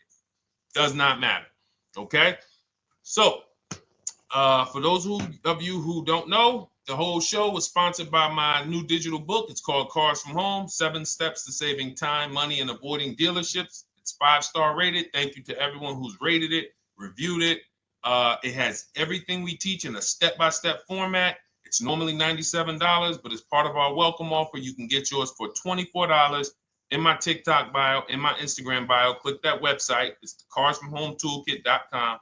Or we have a link for you guys in the YouTube comments, in the Facebook comments, and you just click the $24 welcome offer, good for 30 minutes. And for those of you who have different learning styles, or if you just want some free advice, we have some links in there for you as well. Whether you are a do-it-yourself type, whether you are do-it-with-me type Deshone, or whether Deshone, I think I qualify for that done-for-you shopping, where I can relax at home and you guys go do that work. Or like I said, you want the free advice, just start with our cheat sheets and you can go from there. Whatever is right for you, you get it done. We just want to move you from anxiety, from, oh, I don't know what to say, from watching people online who call dealers and negotiate. Hey, take off $5,000 so I can have a viral video. And now you're talking to an 80% dealer. So the 80% dealer has the $5,000 to take off. So you look like, hey, yeah, see, I just got them to take off $5,000. We don't negotiate with dealers with fake fees. Like there's a saying, we don't negotiate with terrorists. Cars from home, we don't negotiate with dealers with fake fees. None of that stuff matters. Because what you want us to think is, look, see, I took off all of this money. Don't you want to buy the car now? But you took off the fake money. Had we been talking to a 20% dealer, what money are they taking off? The real money. The real money. So if we have two dealers, well, let's say 8, because y'all know I use the 80%. So the 80% are over here. The 20% are this small group over here that we got to find. Now, the 80% are starting so high that when they take off all the money, it's fake money. We marked up our cars. We got platinum kits on them. We got the Hertz service plans on them, and the Simonized kit and the low, all of that stuff. Okay, so yeah, we done took off 5,000 for you, but 4,000 of it was fake. Meanwhile, this 20%, they don't have the fake. So when they take off 4,000, it's real 4,000. And we over here talking to these people. Hey, take off all that fake money. See, guys, you can do this too. So listen, we bidding is the way to go. You cannot negotiate your way to a below market deal, but you can get bids and it will make your life easier. You'll start to enjoy your car shopping. You'll start to feel like you're empowered. You're the prize. Someone won your business. They won your loan. They won the opportunity to buy your car. You are the prize. So that's what it's about. So we are here Monday through Thursday, 12 noon.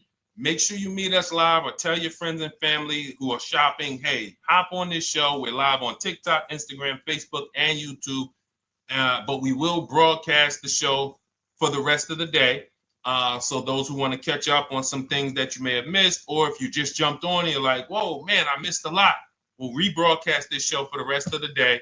But tomorrow we'll be back, which will be Tuesday, May 6th, 12 noon. Meet us here live. Thank you so much. Welcome to the new followers. Thank you to everyone who gave me gifts. Thank you to everyone who bought a book. Thank you for those of you who are in Shop with Deshone. I look forward to your success stories. Always a pleasure.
And welcome to our Tuesday, May 6th live. We do these live streams at 12 noon, Monday through Thursday.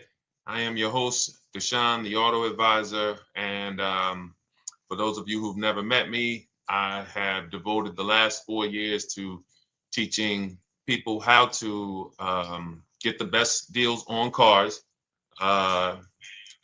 and to learn all the mistakes that the industry, the car industry, would love for you to continue making, because they make a lot of money when you make mistakes.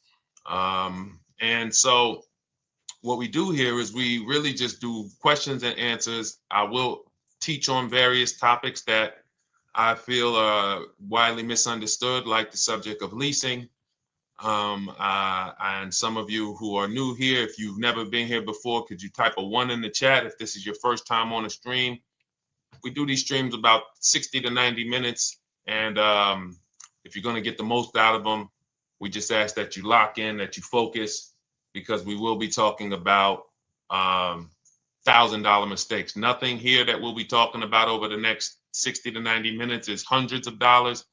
You know, I'm not looking to, have you spend some time with me on a Tuesday to talk about how to save hundreds of dollars. No offense, I'm sure that's important to some people, but we are here to talk about things that are affecting your bank account by the thousands every year.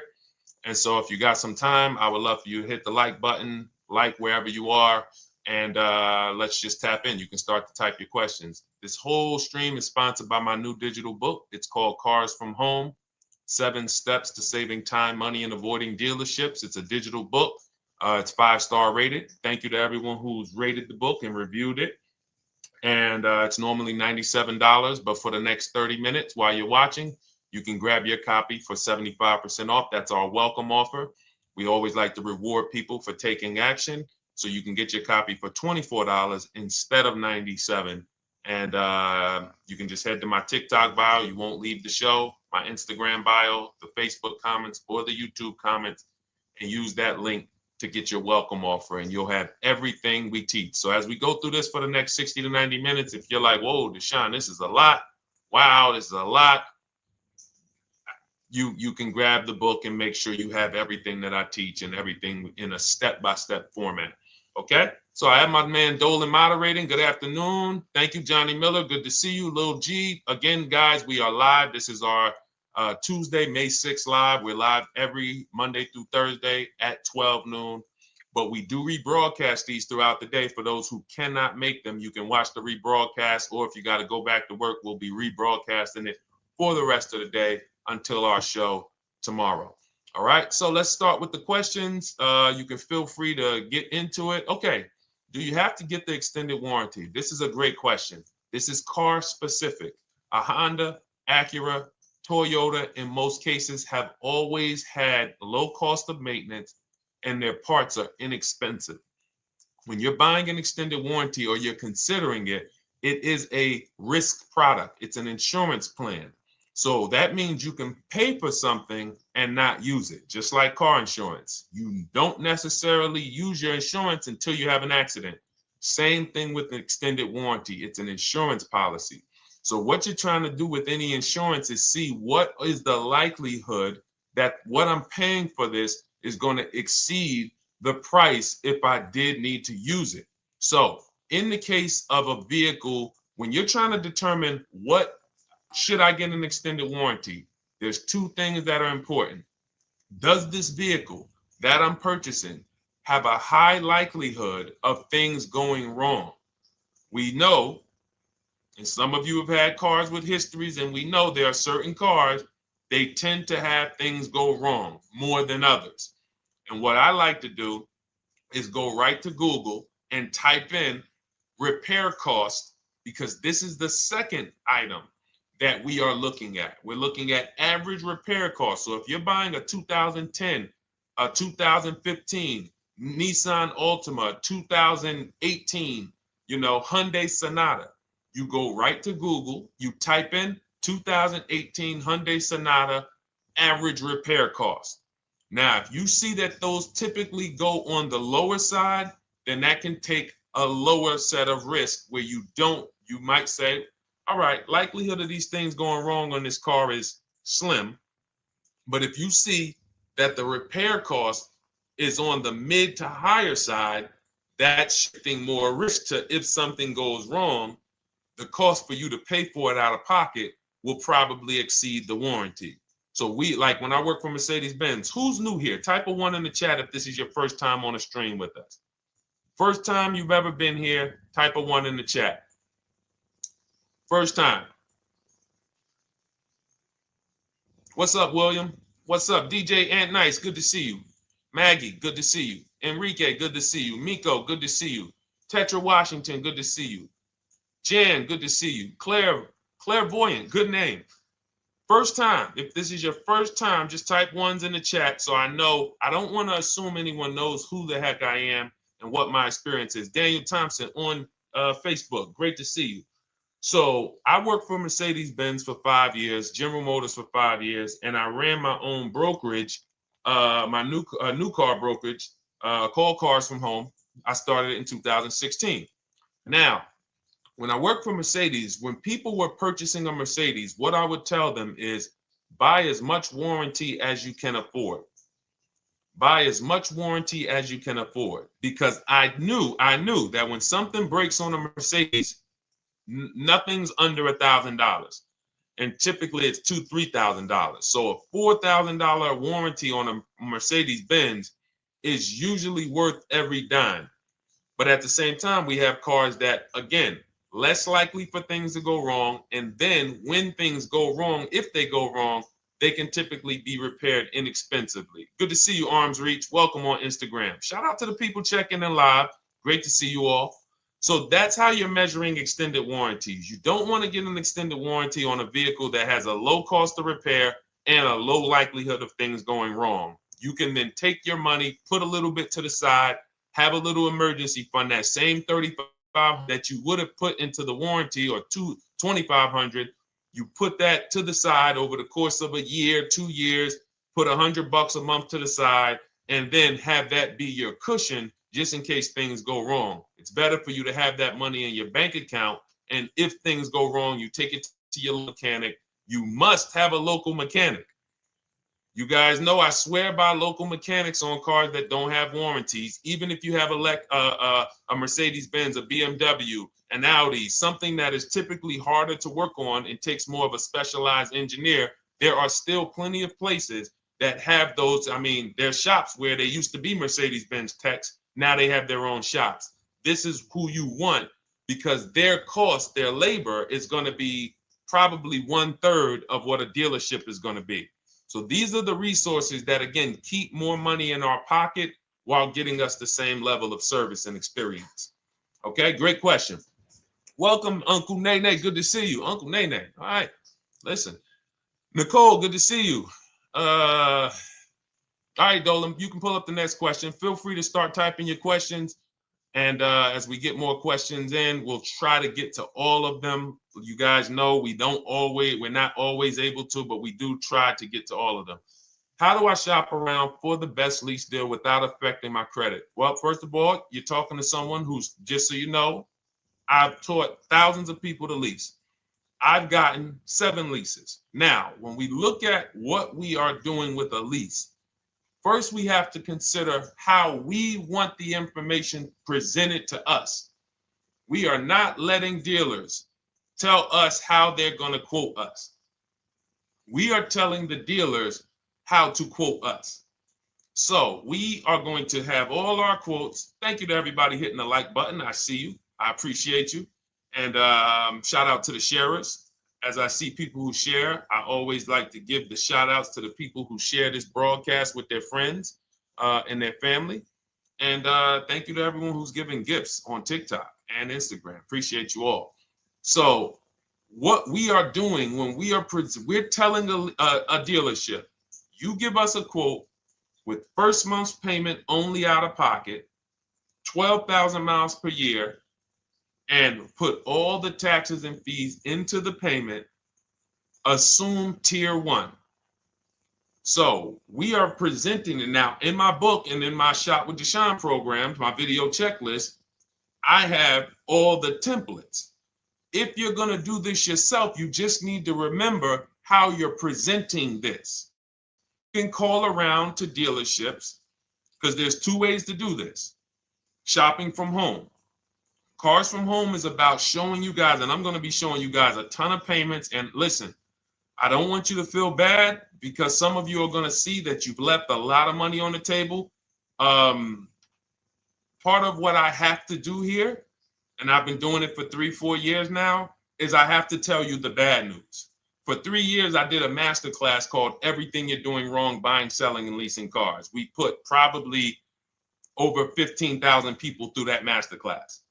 But those were people who were willing to hear the bad news They knew, Deshone, I got to hear the bad news to get to the good news. So as I show the difference in the prices that we get and the people who listen to me get, more than, forget about me, the people who are like you, the people who are on a live, saw a video, and then took action and learned and use our processes, the results they get compared to what you're getting. You're going to see, wow, they're saving $3, $5, $7, $10,000 more than me every single car. And so the Cars from Home system is about bidding. It's about turning your car purchase into a bid. You're no longer begging. You're no longer going into a dealership and begging one dealer to sell you a car, and then you go to another dealer and beg them, sell me this car, please take my money, please take my money.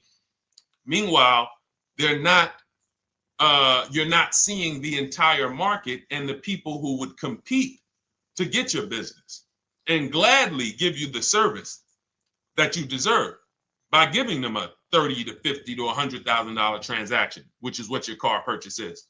So now so the big thing to understand right off the top is, now I need to learn this bidding. I need to learn to get multiple offers. So you can do this by phone. You want to do this by phone, you can call around, but you must give them that information in order for you to compare the deals the right way. Lynette, good to see you. Christina, good to see you. Melvin, good to see you checking in. Rudolph, I see you. Once you actually give them that information, 12,000 miles per year, first month's payment only, due at signing, taxes and fees in the payment, assume tier one. I want the tier one offer. Even if you think I not qualify. Now, if you got a credit score above 670, all your FICO scores, most of you will qualify for most tier one leases. So you want to see, what does this look like as I get my offers? Once you get your offers in this format, you can use the 1% rule as the gauge. The 1% rule is been around for more than 20 years. Everyone who leases and who's savvy, we understood if your lease payment is 1% of the MSRP or less, you stole the car. That includes taxes, that includes fees. You're still in the car.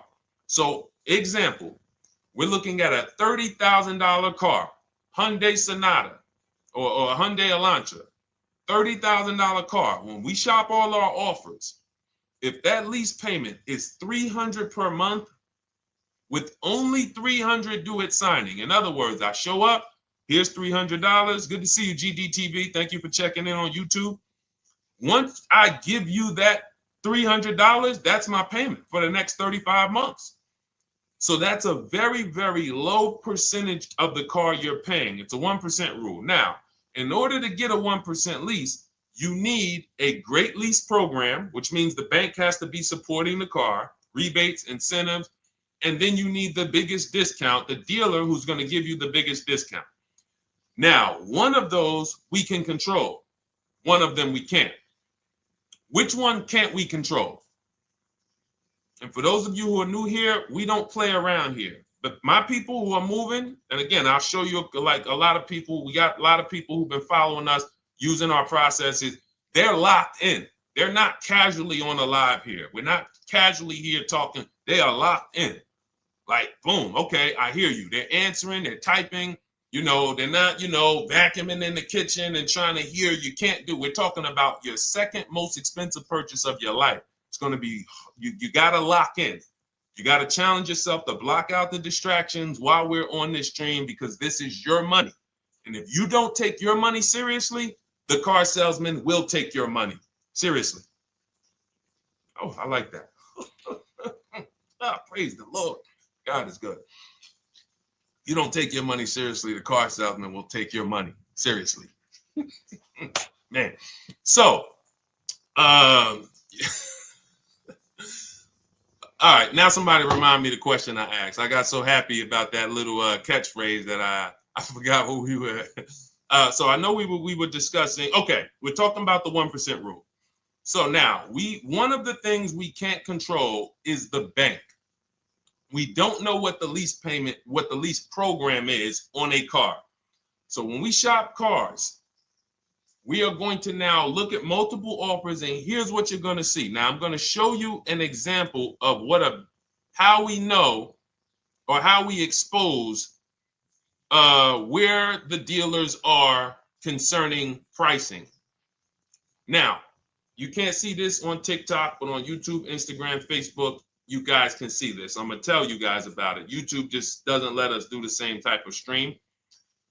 But this is a particular Infiniti that we shop for. We have offers ranging, this is a $61,000 vehicle. We have offers ranging from $680 per month, which is a 1.1% lease. So a $61,000 car, $680 per month, that's 1.1%. We divide the monthly payment into the MSRP.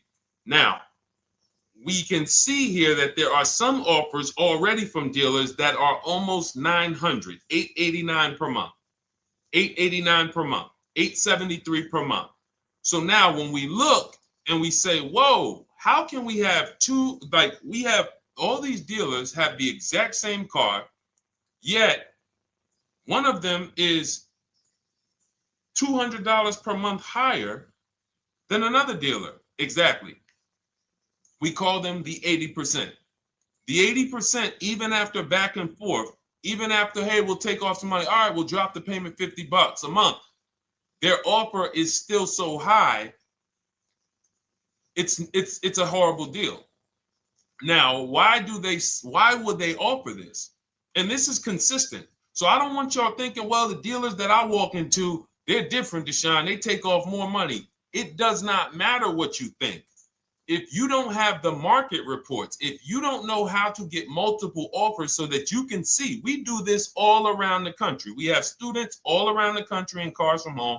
We have people we shop for. We have over 13,000 books sold now. Like, we have lots of data to prove this. 80% of dealers are going to be overpriced. This is another particular deal on a Toyota, a market report.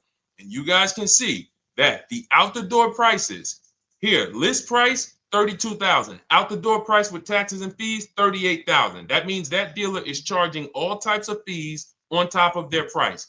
The $39,000 MSRP. Look at line number 3. $39,000. Out the door price is $41,000.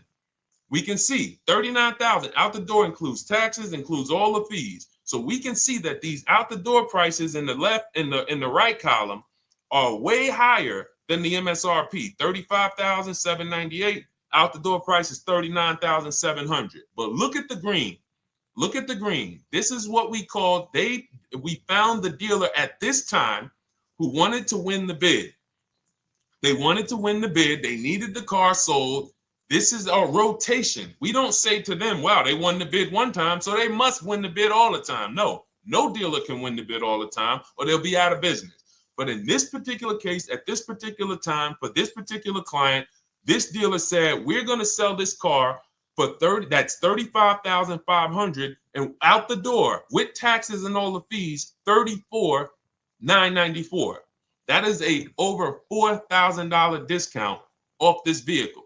When all the other dealers are, not only are they not giving you a discount, they're charging over list.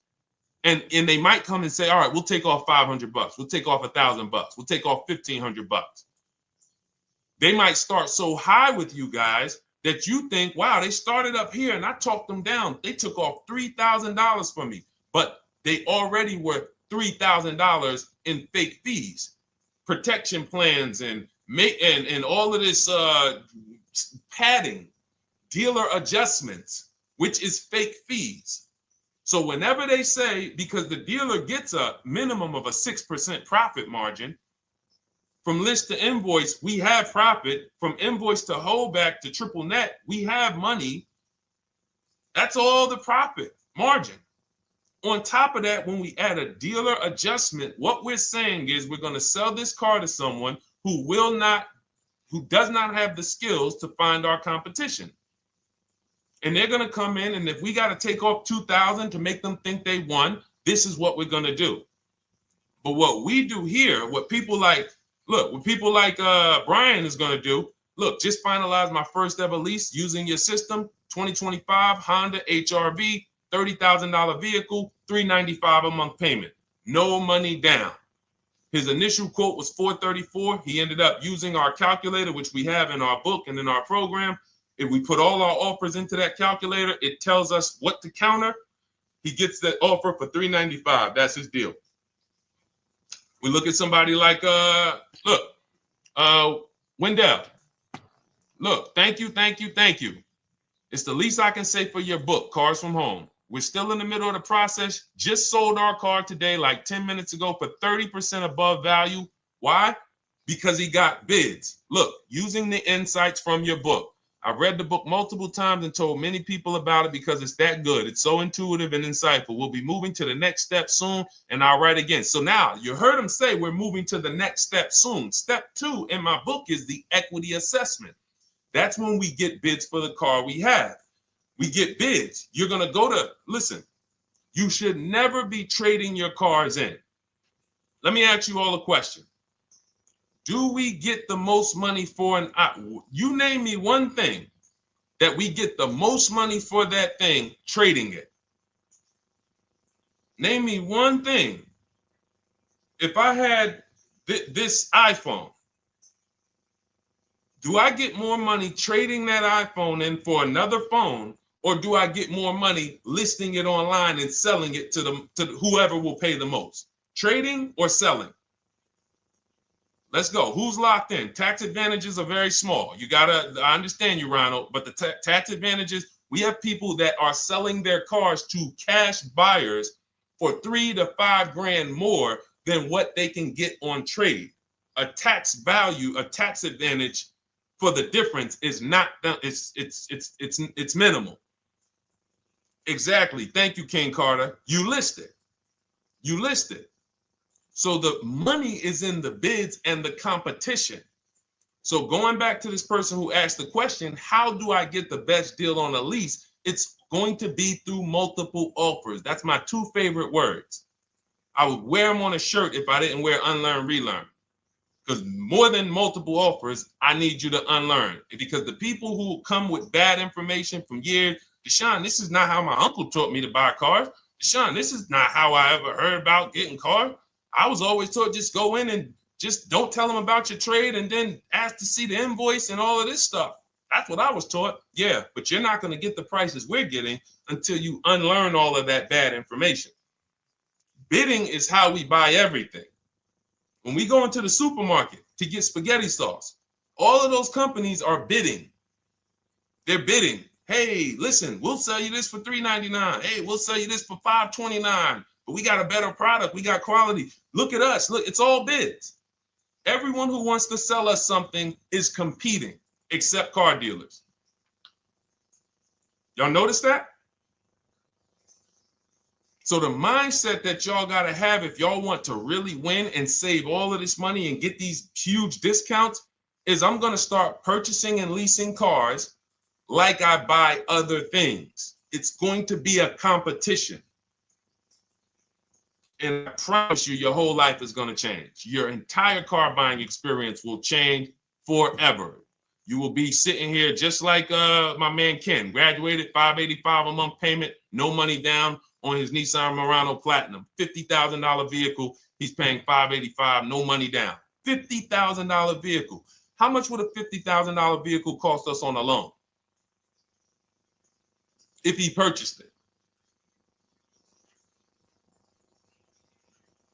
How much would a $50,000? Some of you know every $5,000 is how much per month. Let me see who's locked in. Who's locked in? Every $5,000 is how much per month on a loan. I see you, Daniel Thompson. Check in. Good to see you, Dane. Thank you for breaking it down with complete truth. Keeping eyes wide open to know what to exactly expect. There you go, Dane. Welcome. Glad to have you here. We do not play around when it comes to this. All I want you doing is winning with cars, in love with your deals every time you get a car. All right, nobody knows the 5,000. How much is every $5,000 on a car payment? Come on, y'all. These are principles we've been teaching. Thank you, Daniel. $100. Thank you. $100. So we always want to default to a 5-year loan. I'm going to tell you why. when you default to a 5-year loan, you're in a safe position. Now, defaulting to a 5-year loan means when I look at a $20,000 car, I'm thinking $400 per month. 5-year loan, every $5,000 is $100 per month. If worst case scenario, I'm trying to get a little bit more car, then I'll go to a 6-year loan, but that's the max. I'm not going past a 6-year loan on a car. That's like going to a 40-year mortgage on a house. They're available. It's not a good idea. So when we look at these, you say to yourself, wow, a $50,000 car, that should cost him, if he did no, remember, this is a no money down deal. We're just looking at how much money we're putting in these cars. That car would cost him about $1,000 a month if he purchased it, 5-year loan, no money down. Which is why when people purchase their cars, what do they typically do? Come up with a ton of money, 10 grand, 15 grand, 20 grand, because they're going to pay into that car to try to lower that payment, because that payment. But some of us who don't have the down payment, we're financing most or all of the car. But here's the thing. I don't want you to feel bad if you're one of those people who's like, Deshone, I really don't be having those down payments of 10 grand, 15 grand, but I want to drive something quality. Exactly, I hear you. Here's the bad part about the people who are putting 15 grand down on their cars, but they're breaking the 8-year rule. This is what we call in Cars from Home and everything I teach, the most important question is how many years are you going to keep this next car? If it's not 8, then we don't purchase those cars, because here's what happens with people who go into their bank account, slap $15,000 down in a car, and don't keep the cars 8 years. And if anybody's willing to be honest, they will confirm this right here on the stream. When they go to replace that car in 3 years or 4 years, they literally have a little bit of equity. Maybe they're just breaking even. They're not getting that 15 grand back. It's gone. It's gone. Anyone who puts 10 grand down on a car and then comes back in 3 years, 4 years, all right, I had the car 4 years, 5, listen, I'm going to switch this thing up. They still have a payment. They are barely breaking even. Meanwhile, their payment was 400 or 500, almost double what it would have been if they leased a car, got a below market lease, and they drove a car, no warranty after 3 years. They're driving an inferior product. So if it sounds like I'm here to destroy people from purchasing who are not keeping their cars long term, that is the goal. Because as long as you are buying cars that you're not keeping 8 years and you buy them, you turn around and you replace them, you are going to continue to spend way more money than people getting below market leases like Ken and like a lot of other people I'm going to show you on the stream. Lots of other people. Look, dealer American Senior Benefits Plan. He's enrolled with us under his company name. Dealer MSRP on this car was $36,300. 2025 Kia Sport X line. MSR boom 561. Monthly payment is $400. Use the system back and forth. Got $400 a month on a 2025 $36,000 car. Once we put our taxes and fees in that would be a $700+ payment. $700 payment. He's paying $400. And y'all wonder why people are losing cars. $300 more per month to drive the same car? It's ridiculous. Imagine somebody like you, when you learn, now you're pulling up. I'm going to tell y'all one more story, and then we'll go into some more questions, because you might not remember what I'm saying. So those of you who have the book, you got this for the rest of your life. But you will remember, hopefully, a story. I'll tell you about my neighbor. So my neighbor finds out that I'm into this car business and that I educate. And he said, hey, Deshone, I was watching some of your videos and I come across this 8-year rule that you teach. And his wife had actually had a Kia Telluride. Popular vehicles, probably been one of the most popular SUVs, that the Palisade, since 2007, 2019. Super popular vehicles. People were charging $5,000 over sticker for them during the pandemic. People were paying it. We were getting them at discounts. Now, his wife totals the truck. She has an accident, totals the truck. She's fine. Truck is totaled. He was financing it. He said, Deshone, I see this 8-year rule thing, man, and I don't keep my cars 8 years. I said, okay. He said, so I'm thinking I should, like, you're saying I should be shopping for a lease on my next one.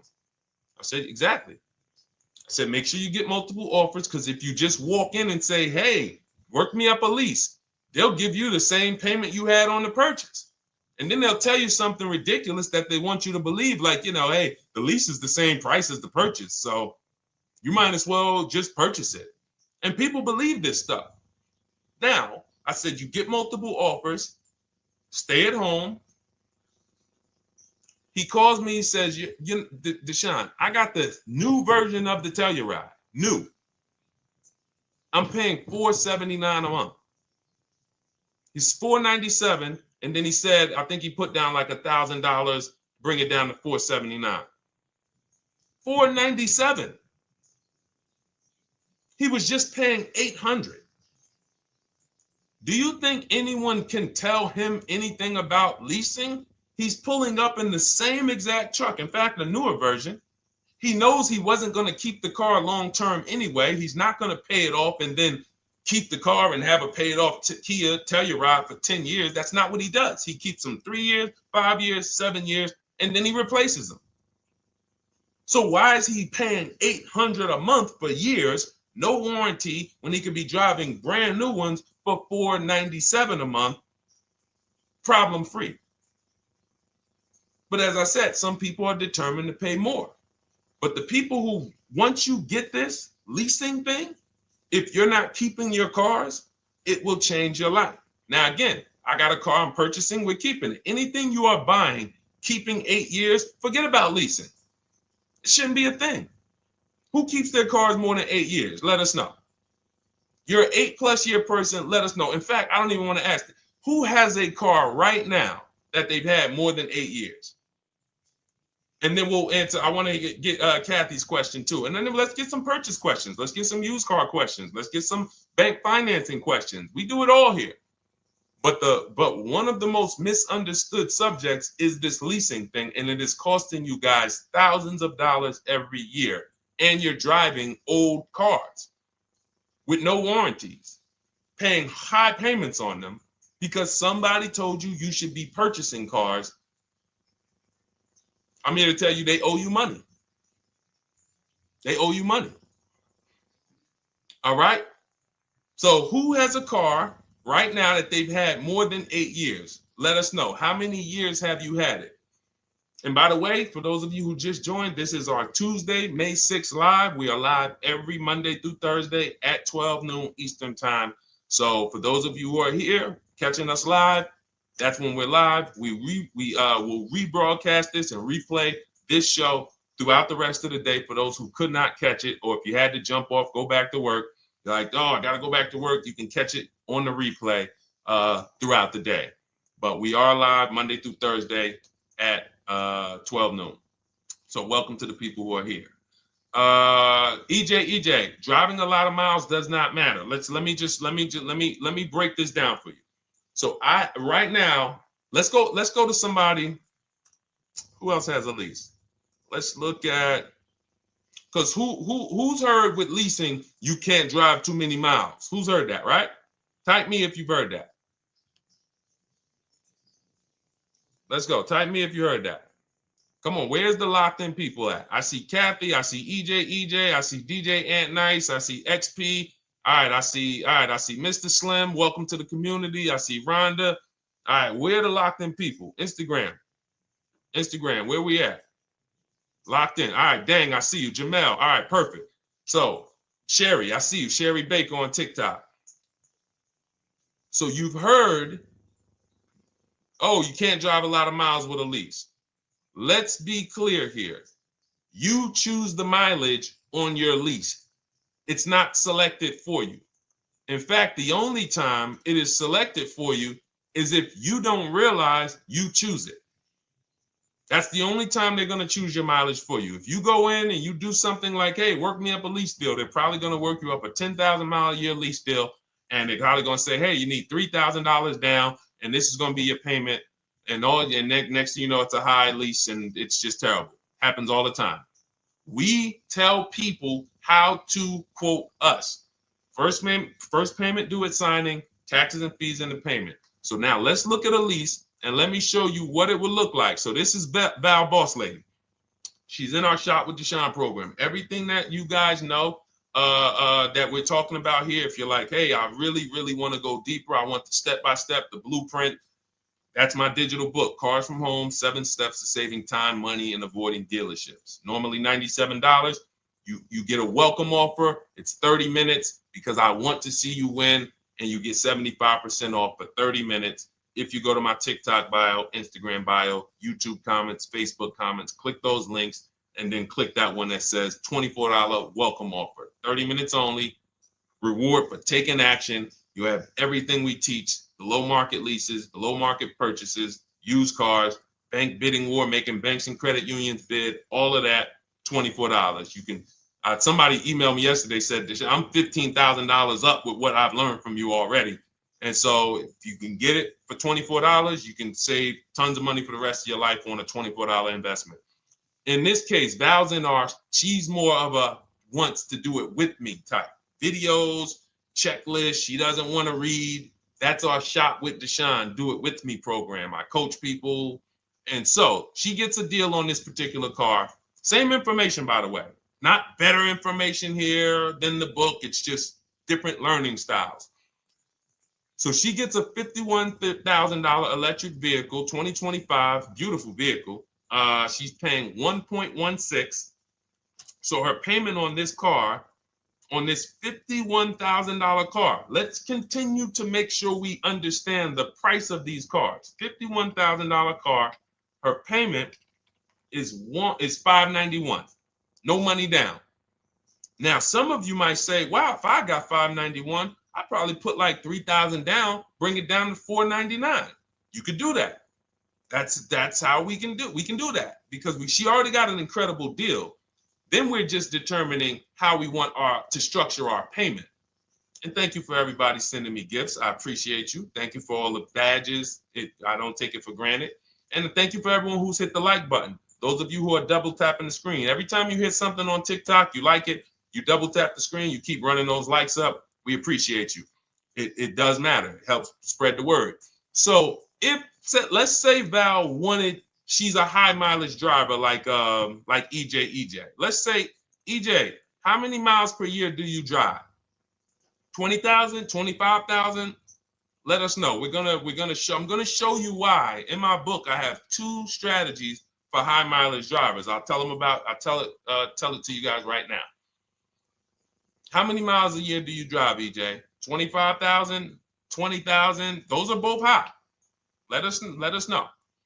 Or if anybody, else, because, anybody else who's a high mileage driver, let us know. How many miles? 26. All right. Thank you, EJ. So let's just round that to 25 for now. Let's just round that to 25. So let's say instead of her $591 payment for a $51,000 car, now you could shop for a $30,000 car and you can have a 1% payment. If it was, a similar deal, you'd be paying $300 a month. In her case, she has a $51,000 car. She probably wanted a nice SUV that looks beautiful, that some other people are paying $1,000 a month for. She's paying $591. But if she wanted to bump it up to 15,000 miles a year, she'd be paying another $30 more per month. She'd be paying $620. Now, if she wanted to bump it up to 20,000 miles per year, she'd be paying probably another $80-90 per month. So she'd probably be paying $700 to drive 20,000 miles per year. Now, let me tell you guys, because some of you guys who are like, yo, man, those payments are high. We're talking about $50,000 cars here. So if you were shopping for a $30,000 car or $35,000 car, naturally, if we took the same exact numbers, let's take a $35,000 car, 1.16 lease. That's a 406 payment, probably $399. So now, in order to go, and let's say you're a high mileage driver, just like EJ, you want to add another 15,000 miles to your lease. You're probably going from 400 to 550 or 575. But you have all the mileage you need. And here's the beautiful thing about that. If I'm paying $175 more per month, but I get all the mileage I want, and when I drop this thing off, I get a new one, I don't have to worry about negative equity, and I put no money down. That is way better than what most people are doing out here, what everyone's doing. Because I'm gonna tell you what most high mileage drivers do who don't put money down. They will go in, buy a car, take a super long loan, 6 years, 7 years, just so they could afford the payment. Now, here's what happens. They drive the car, they put 25,000 miles a year on it. They come back in 3 years or 4 years, and they say, wow, I got 100,000 miles on this thing already. Let me go and swap out the car. What situation are they in at that point, guys? You put 100, you got a 6-year loan, average loan. You drove 25,000 miles per year. You put 100,000 miles on the car in 4 years. You come back, you still have 2 years of payments left. 15 grand negative equity. I used to see it all the time. Thank you, I am rich. Locked in on Instagram. I see you. Locked in. See it all the time. Every car salesman who has dealt with a normal 25,000 mile high mileage driver that does not keep their cars sees it all the time. They come in, yo, man, what you do for a living? Man, yeah, I do DoorDash, I do Uber. Oh man, I work in sales. You know, I'm on the road a lot. You know, I'm here. You know, all right, I want to replace this thing. I got like 110,000 on it. Okay, you still got a loan on it? Yeah. All right, we already know you got negative equity. Then we appraise the car. All right, the car's worth like 7,000. How much you owe? Man, you owe 19,000. All right, well, what can I do? Can you get me into something? Roll that loss all the way over. On top of that, you finance the car, so your payment is high. You finance the whole car, so you're paying a high payment compared to if you had leased, just literally shop for your leases, added your miles to the lease that you needed. You're paying $175 more per month. You got a brand new car. And I'm going to tell you, I did not make this up. I learned this from someone. A lot of what I'm teaching you, I learned from my clients when I was in the dealership. This guy, I worked at Hyundai for six weeks. Man, this dealership, the owners got indicted. I got out of there. Way before the owner got indicted. It just had straight up highway vibes, like the worst you could ever imagine. As I was in there for 6 weeks, I was a manager.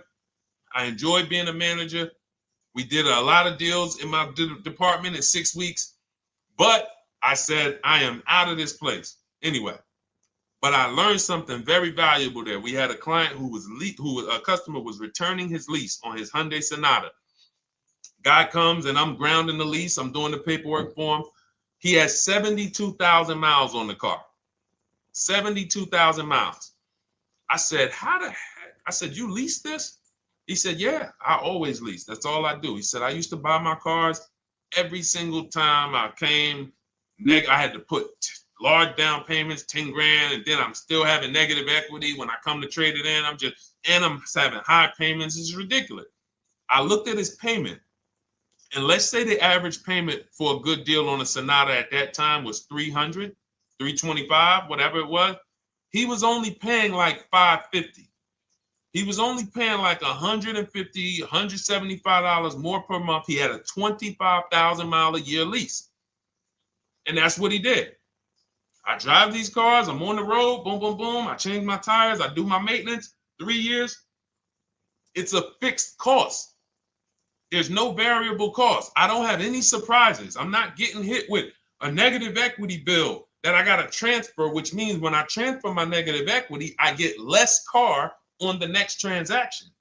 Because if I got to bring over 15 grand of negative equity, that's probably 300 a month that I'm paying for my old car when I get my new car. So if my new car was 400 a month, but my negative equity is another 300 a month, I'm getting less car for my money because now I got to take all those losses and bring them over to my new car. This is high mileage drivers and people who don't understand leasing. That's why you're losing so much money. And when you just flip the switch and realize Deshone is not talking to me emotionally, I am not talking to you about never do this, never do this, like these other people who say this, do this. This is how you buy a car. They never talk numbers. Y'all notice that? You notice that, right? You never hear them talk numbers. It's always never do this, always do this. This is the worst way to do this. This is the most expensive way to do this. This costs you the most money. They never talk numbers, though. That's why everything I do is to show you the numbers. Thousands of transactions since 2006 in the car business, helping people the last 4 years all around the country. This is the numbers that they might not understand.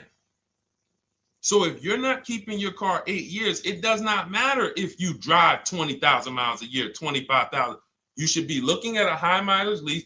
Or my second strategy for high mileage drivers is this, because some of you want a nice car.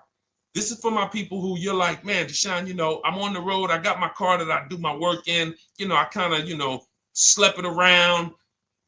I don't really want to lease something and then put, that wear on it. I got stuff. I'm throwing bags in the back, whatever it may be. There's a strategy we created called 2 cars, 1 payment. And what will happen is your first car will be a purchase.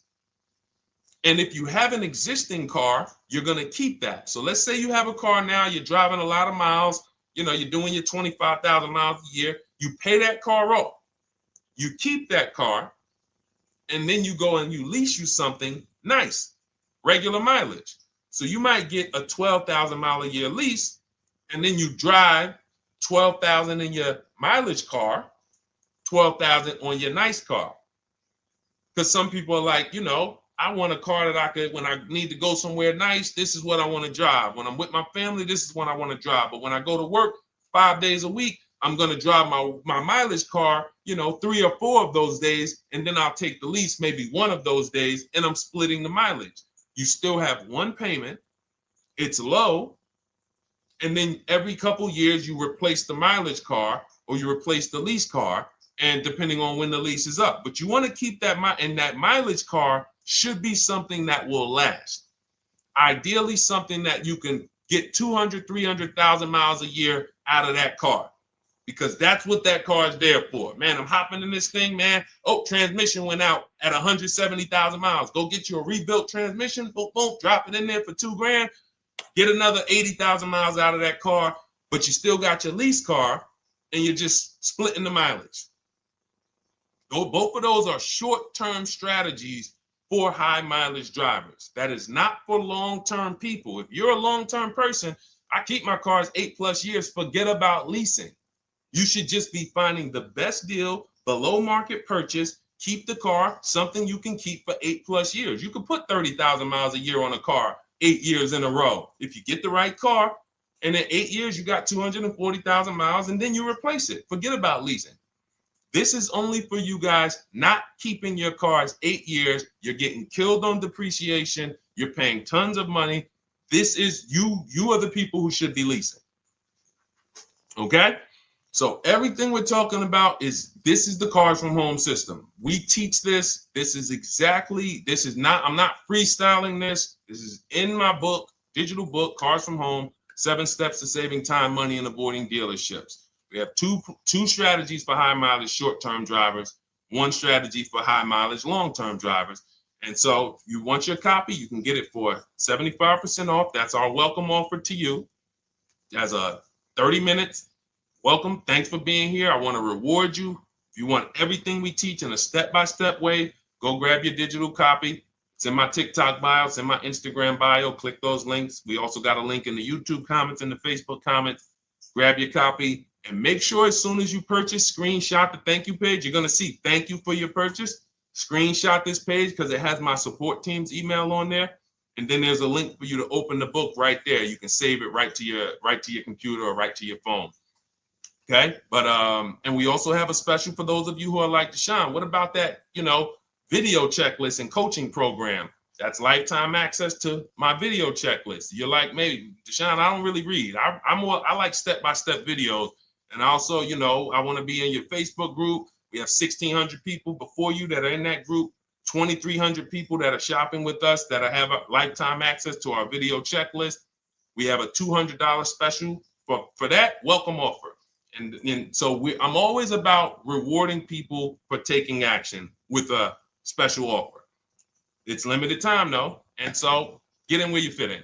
All right, let's keep it going. Thank you, Corey. Said amazing knowledge. Thank you. And I'm glad I saw somebody said that's a great idea with the 2 cars. Thank you. It's a great idea. All right. You've convinced me to lease my next vehicle. Awesome. Awesome. Does your service shop for lease terms on the car? Absolutely. If you qualify for done for you, that means you just want to relax. That means we only shop for new cars and leases for people, new purchases and leases. And you have to have a FICO score over 670. But yes, here is a market report that we prepared for a client. Let me put on do not disturb. Here's a market report we prepared for a client. Okay, so I showed you that that's an affinity. We didn't even finish that. We had just started for this client. But this is, do I have one here? No. Do I have a lease market report here? Yeah, right here. So that's an example of what a Kia, this is a particular Kia lease where their best offer was a 1.27 offer. Now, here's how you know you found the bottom of the market. And again, whether you're using the book or whether you're calling around, again, you can call around to do this. The key is not going into dealerships. You cannot do this going in.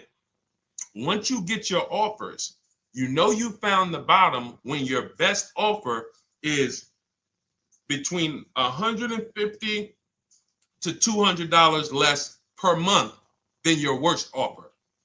And if you're purchasing, you should see a spread of between $3,000 and $5,000 minimum between your best offer and your worst offer. That's when you know you've shopped correctly. Because until you find the 80% dealers, you have not shopped correctly. If you're like Deshone, these prices still seem close. You have not found, you're talking to the 80%. You haven't found the 20% yet. Because the 20% is going to be that $3,000 to $5,000 less than the 80%. That is just the numbers. That's the way it works. So yes, so when some cars you're going to see that the lease program won't allow for a 1.1% lease. The best offer, like we've shopped Hyundai Palisades for years, and I got my dad one back in November, and his best offer is like around 1.3, 1.28. That's the best I've ever seen on a Palisade. I've never seen a 1.1 on a Palisade.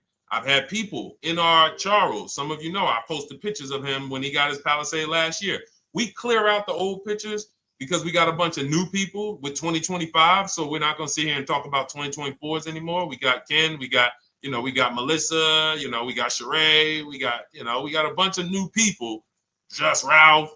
We're not going to, but I do remember posting Charles who got his Palisade and he's like, he shopped, used the system, got his multiple offers. Best deal was 1.3. So that's where it comes in at because of the lease program. That dealer is already taken off to win the bid, probably taking off $5-6 grand.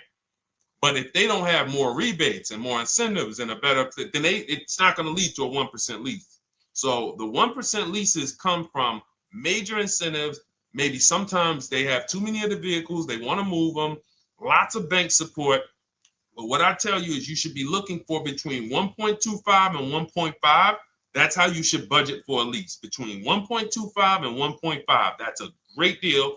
And if it has a really aggressive lease program, once you get your bids, you're going to see it fall under the 1.25. You see it fall into 1.1, 1.2. but we don't know what the lease program will be until after we shop for that vehicle. Okay? So yes, absolutely. It's an empowering way to shop. It's also fun because you can see, man, I'm not begging anymore. Like these people are like, please do business with me. Please do business with me. And then you start to feel bad for everybody who's still in those dealerships doing it the old way because they're talking to the 80%. There's no way they can win. They don't even know there is an 80% to realize that's who they're talking to. So when the dealer says, all right, I'll take off $4,000, they're like, wow, I won. Man, the dealer took off $4,000. But if they saw the whole market, they would understand that that dealer actually is overpriced by $7,000, $10,000. So taking off the $4,000 means nothing. It's just sad. It's a sad thing. And that's why I spend my time trying to convert you guys from negotiating one-to-one to getting multiple offers so that you can see for yourself. All right. Thank you, Julie, name Richardson. Thank you for sharing. XP got the number 2 gifted badge. Forgive me because I don't really know what that means, but I just know that's what it's saying. So I appreciate it. Thank you, Corey22. Sherry Baker, thank you so much. Number 1 gifted badge. All right, let's go to some more questions. We got some more questions. Dolan, I'm sure you got a lot of them. And what I'm going to do for the rest of the broadcast is just try to do rapid fire questions and answers. Okay. And if you guys want me to go deeper on any particular subject, then just feel free to say, hey, could you go deeper on that? How do you get a car loan with bad credit? Well, we have a resource. It's not our company. We have nothing to do with them. But we always try to stay up to speed on who's financing people with bad credit, because the goal is you don't want a dealer controlling your financing.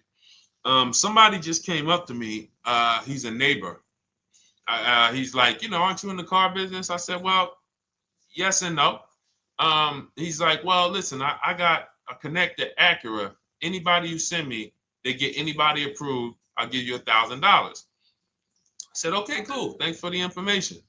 For them to give me $1,000 just for sending the customer, and he's also a middleman, he's not a salesman, how much money are they making on the customers?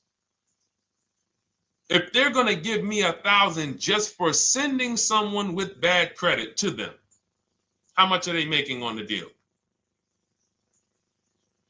Arms Reach, congratulations. Just got my book. You use it when, please send me your email testimonial. Well, as you use it, just as you do your equity assess, everything, email me. Congratulations. How much are they making? We can imagine, right? If they're giving me $1,000 just for bringing them the customer. So this is what happens when you let the dealership control the loan. Because why do we separate? All right, I'm gonna break something down I call the 3 pillars of great car deals. Three pillars. You can't get a great car deal without maximizing each pillar. And some of y'all that have been with us for 3 years, y'all already know the 3 pillars. First, who you buy your car from. Second, who you get your loan from. Third, who you sell your old car to. That's 3 separate transactions. The car business has trained you guys to give them all 3. All 3. The car business has trained you guys to give them 3 transactions. Anytime you purchase the car, who's done this? Be honest. Purchased the car from a dealership, sold them your old car, in which case you call it a trade, and they got you your loan. Who's done this? 3 transactions in one. Why do we know these are 3 transactions? One, there's competition. People want to buy your car. It's okay, Corey. That's that. Thank you for being honest. That's how we change. The reason why we know that these are 3 transactions because there's people who want to compete in every one of them. There are people who want to buy your car. That's why step 2 in our book, we never trade. We get offers from CarMax, Driveway, Carvana, AutoNation, Car Gurus, Kelly's Blue Book Instant Cash Offer. It's a bid. We just had someone sell their lease. Miss Hickman, she sold her lease, made $4,700 selling her lease. CarMax won the bid. Drove the car for 3 years, had equity. She dropped her lease off. They gave her $4,700. Won the bid. That's one pillar. Second, who I'm going to get my loan from if I'm getting a loan. Those of you who are paying cash or leasing, this is not a pillar. But we need to bid out our loan. We had a great talk yesterday on our show yesterday where I asked, who do you guys get your loans from? Most people said the bank, the credit union, the dealership. One person said the right answer, whoever gives me the best APR. That's the right answer. And then we have who we buy our car from. There's banks and credit unions that want to compete for our loan. There's multiple dealers who want to compete to sell us a car. So we can't get a great deal until we have bid out each pillar.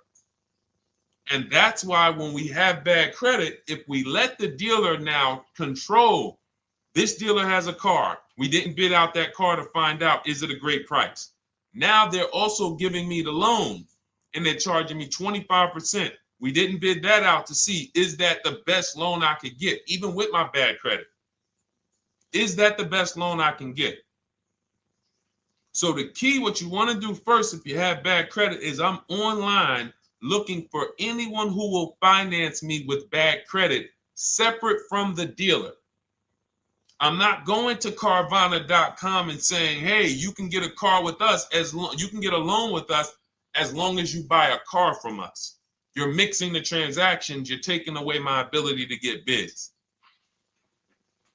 I'm finding someone you should check out. There's a resource. Oh my goodness, what's the name of the company? It's in my book, but I want to give it to you.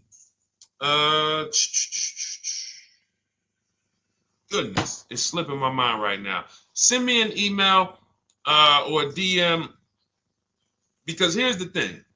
If you use just that part and get the loan funded, but you don't know how to bid out everything else and structure your transactions, and are you keeping the car 8 years?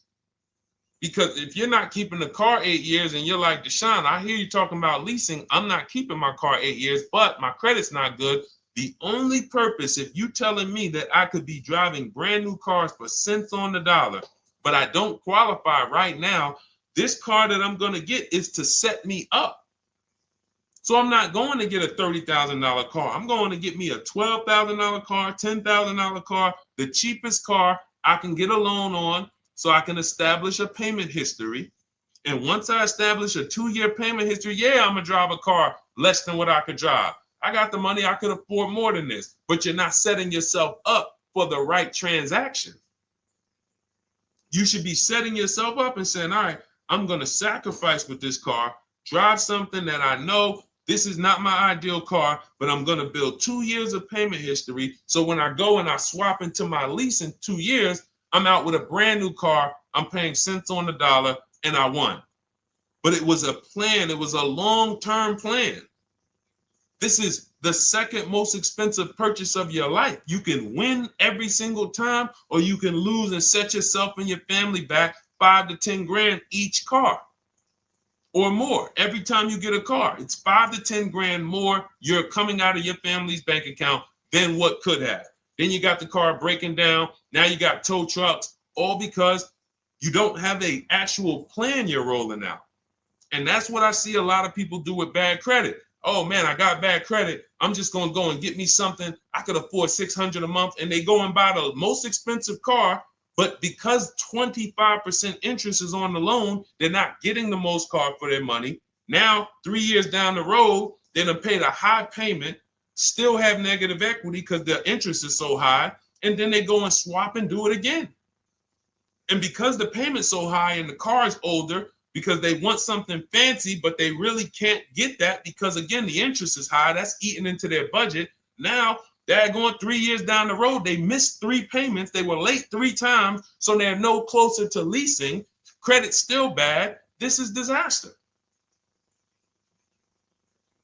So if you're a long-term person, I break it down for you guys into two groups of people: long-term, short-term.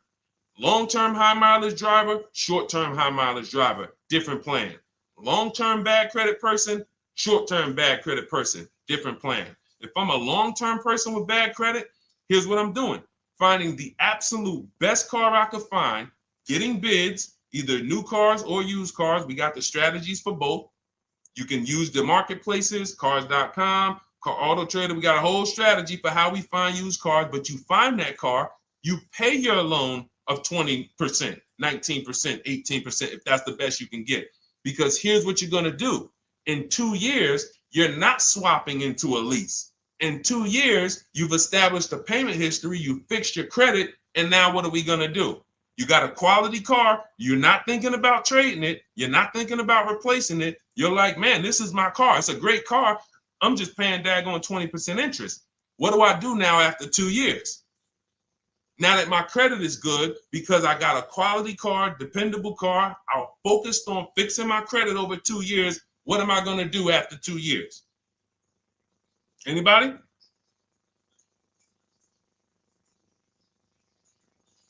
Thank you, Arms Reach. Refinancing the car. Exactly. Exactly. So that's the bad credit long-term strategy.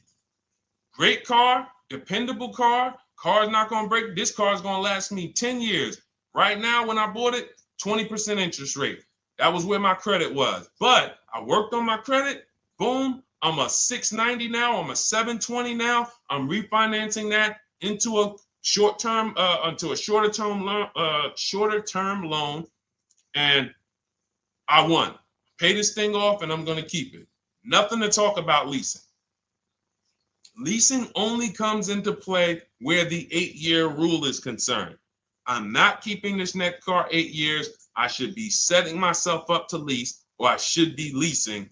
That's how I'm going to save the most money, keep the most money in my bank account, have the best car.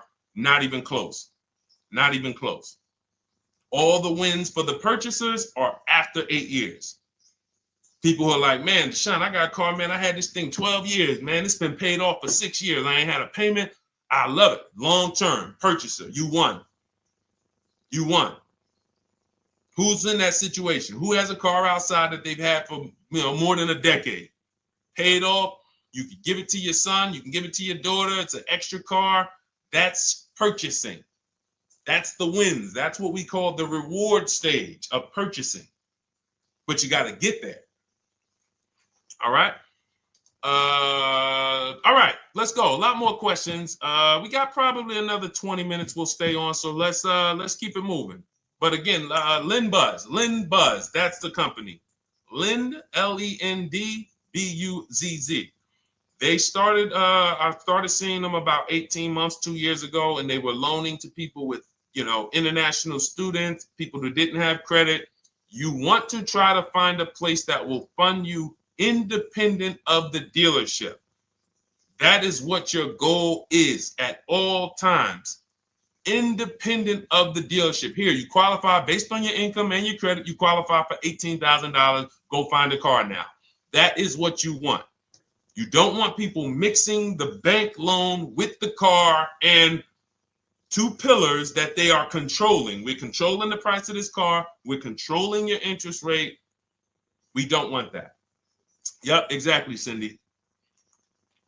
For those who just joined, this is our Tuesday, May 6th live. We do these lives Monday through Thursday at 12 noon, so you can tell your friends, family.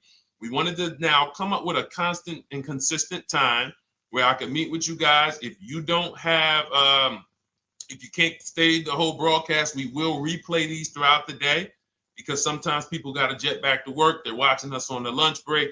You can catch up on the whole rest of the show throughout the day, all the way up until tomorrow, and then over the weekend, we'll play a whole compilation of all the shows for people who really want to dig in and hear all the questions that we answered throughout the week on, Monday through Thursday. But if you want to join us live, set your calendar, set an alarm, meet us on any channel. We're on TikTok, Instagram, Facebook, and YouTube on the Deshone the Auto Advisor channels, 12 noon, Monday through Thursday.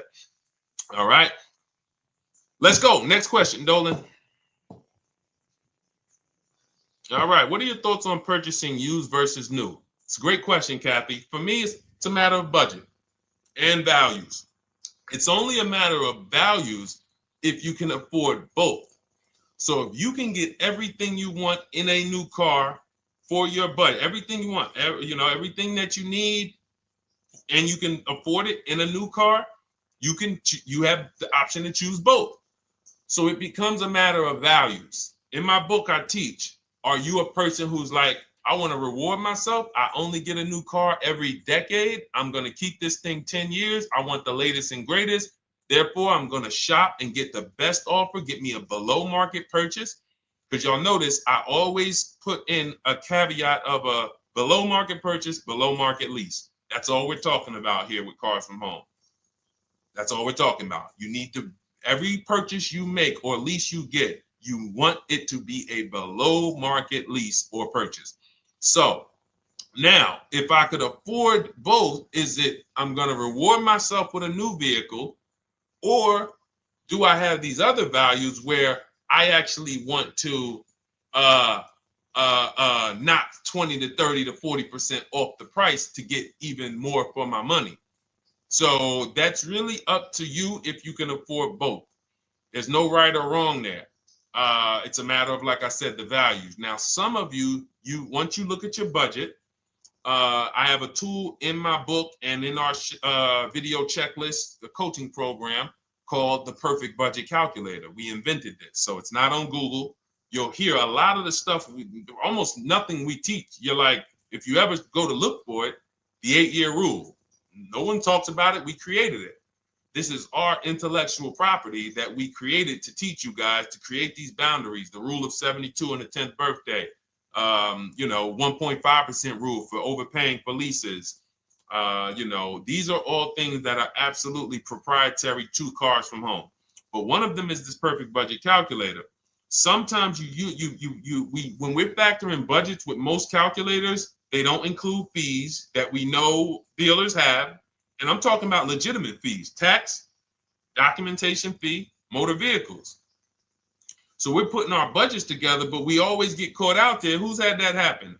You got it all figured out. You get to the dealership, you bought the car, and they're like, well, what are you going to do with the fees? Because you got $3,000 in taxes and fees. And you're like, whoa, where'd that come from? Sometimes they're lying and sometimes it's legit.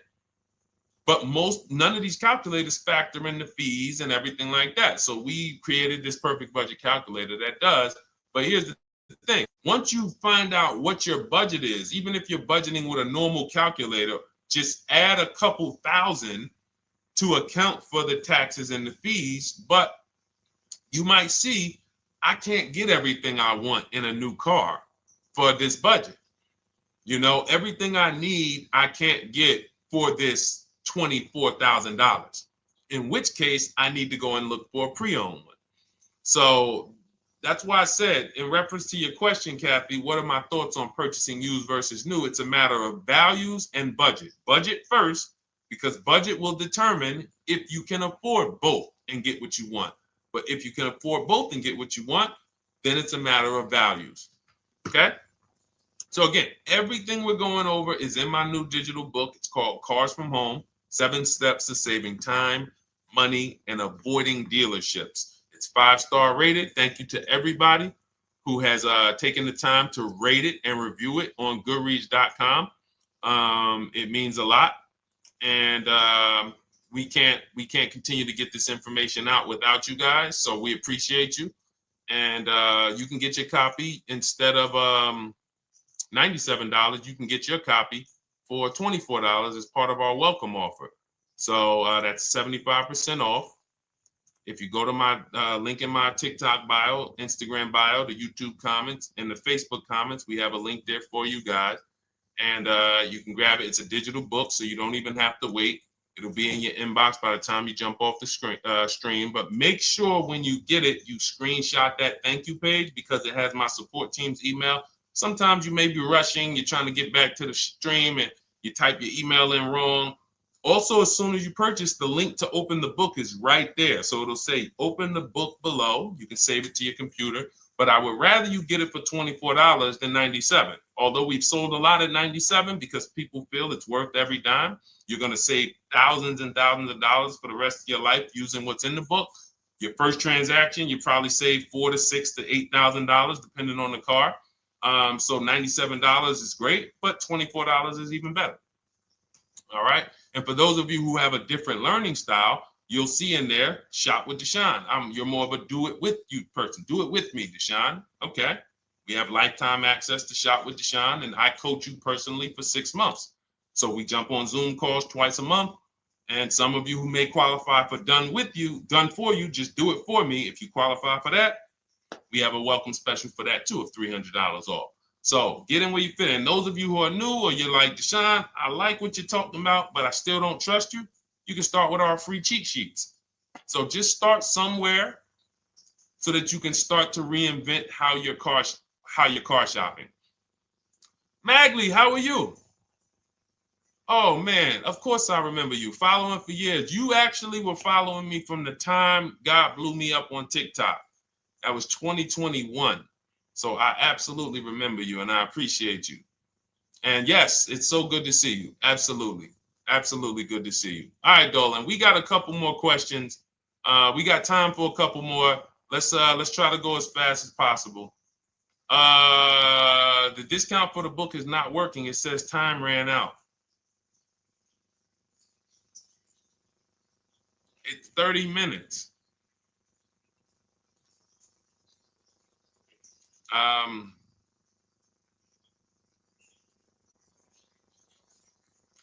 don't know. I don't know. Y'all help me out. I don't know what to do with that. I'm sorry.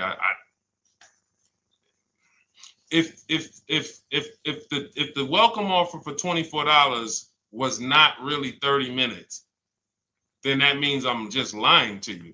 You know what I mean? I'm just like, oh yeah, it's 30 minutes, but come back in 2 hours and it'll still be, you know what I mean? It's, start with the cheat sheets. You know what I'm saying? Like start with the cheat sheets. Get yourself your free cheat sheets, and start there. And when you feel better about working with us in some capacity, you go to the next step. Start with the free cheat sheets. All right, let's go, Dolan. So I'm a new driver. Should I be looking to be an 8-year person or a lease person? Well, I'll tell you this. I got 3 young adults.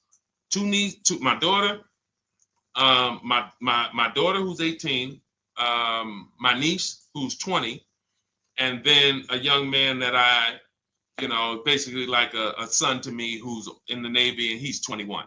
Well, he'll be 21 this year. So he's 20. Now, they all called me in the last 3 months because my daughter's getting her license. My daughter didn't call me. She's getting her license in the next, in June. And we've all talked about this. How should I get this car?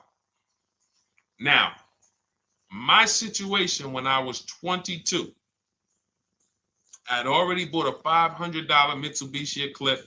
Transmission went out on me probably after 6 months. And then I bought a buy here, pay here car. This is before I got into the car business. I got into the car business, I was 22, working for Pontiac GMC Buick. So I get this buy here, pay here car. It was a quality Chevrolet Cavalier. I didn't know anything about cars, so I went to a local spot. They said, hey, put down this, just pay us $50 a week. So I did that. But 22, I had my daughter, and my boss says to me, hey, why don't you lease something? And I was already selling cars, but I just didn't think, could I even, qualify for a lease? I don't even know what I was selling them, but I'm just literally doing what most salesmen do. All right, he wants to lease.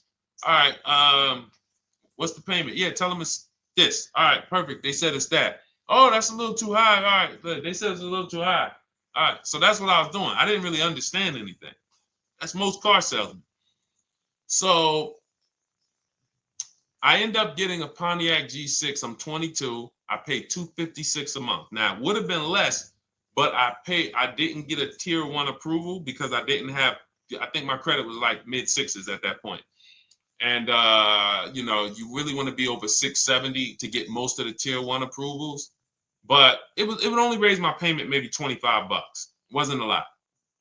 Now I'm 22. I'm driving a brand new 2007. It's still 2006. 2007. I'm pulling up, brand new car, full warranty, $256 a month. At the same time, I have a friend, got a vehicle, Toyota, financed it, went in. She had, you know, we had our, she had a young child, a little older than us, maybe 1 or 2 years older than us. And then she goes and she purchases a car. $500 a month. She didn't get ripped. That's what a $20,000, $22,000 car costs. She got a Corolla. $500 a month. We're 22. Plus insurance. This is enough to break a young person, young family. I'm paying $256. She's paying $500. That right there. When I tell people that story, it's amazing to me how many people will say, Deshone, when I got my first car, my parents took me out. We financed this car. We financed this. I was paying $400, $500, $600 a month. Whether the parents were paying some of it, or they were paying some of it, or they were paying all of it. Thank you, Kathy. Appreciate you sharing. So this is what all of them, all three, well, 2 of them. I don't know about the young man.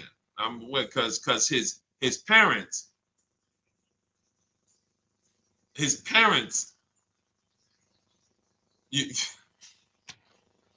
I'm not going to override your parents. And if your parents tell you that they think you should buy a used car or buy a good, then okay.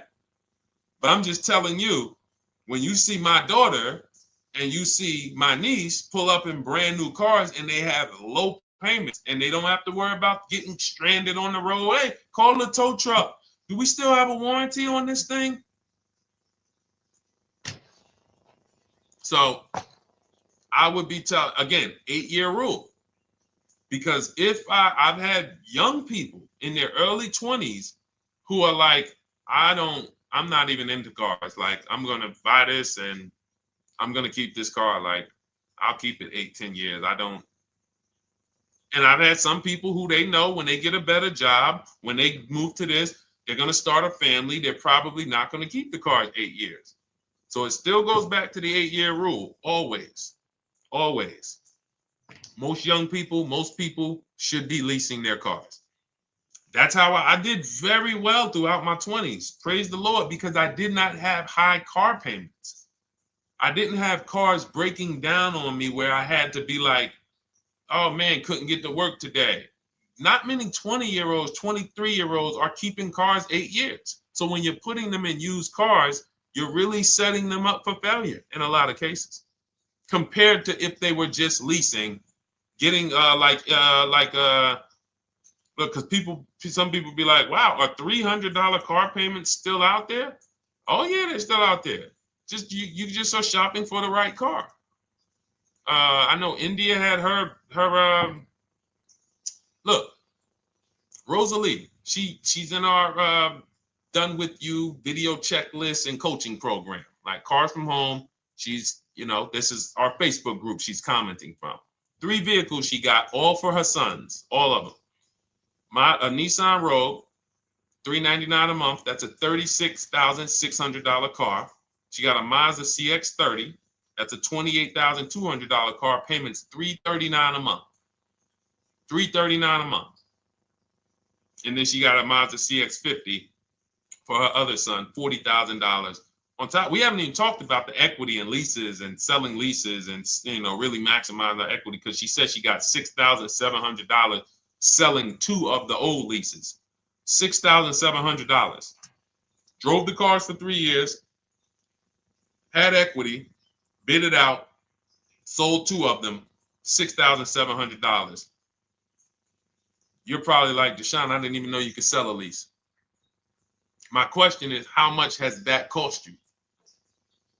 So when you're looking at investing in anything we're doing, be it my book, be it Shop with Deshone, our video checklist and coaching, be it our Done For You program. One thing that we do covers everything. Your first deal, if you're moving, you're gonna be like, shoot, I got everything I just invested back times 10. That's what we hold ourselves accountable to. Just her equity alone, she made $6,700 selling 2 cars. Didn't even know I could sell leases, and I just put $6,700 in my pocket selling 2 leases. Whoa. So $300 payments. Those would be perfect cars for young people. $339, that's with no money down. Imagine if she wanted to put another $2,500 down, bring the payment down to, $275. This is the way to be moving. And those of you who are getting this, are you getting this? If you're getting this, type some dollar signs. Who's getting this? Who's getting this? Type dollar signs in the chat. Who's getting it? Let's go. Who's locked in? All right. I see you, Mario. I see you, Dane. I see you, Terry Carter. I see you. Who's getting this? Who else is getting it? Who else is locked in?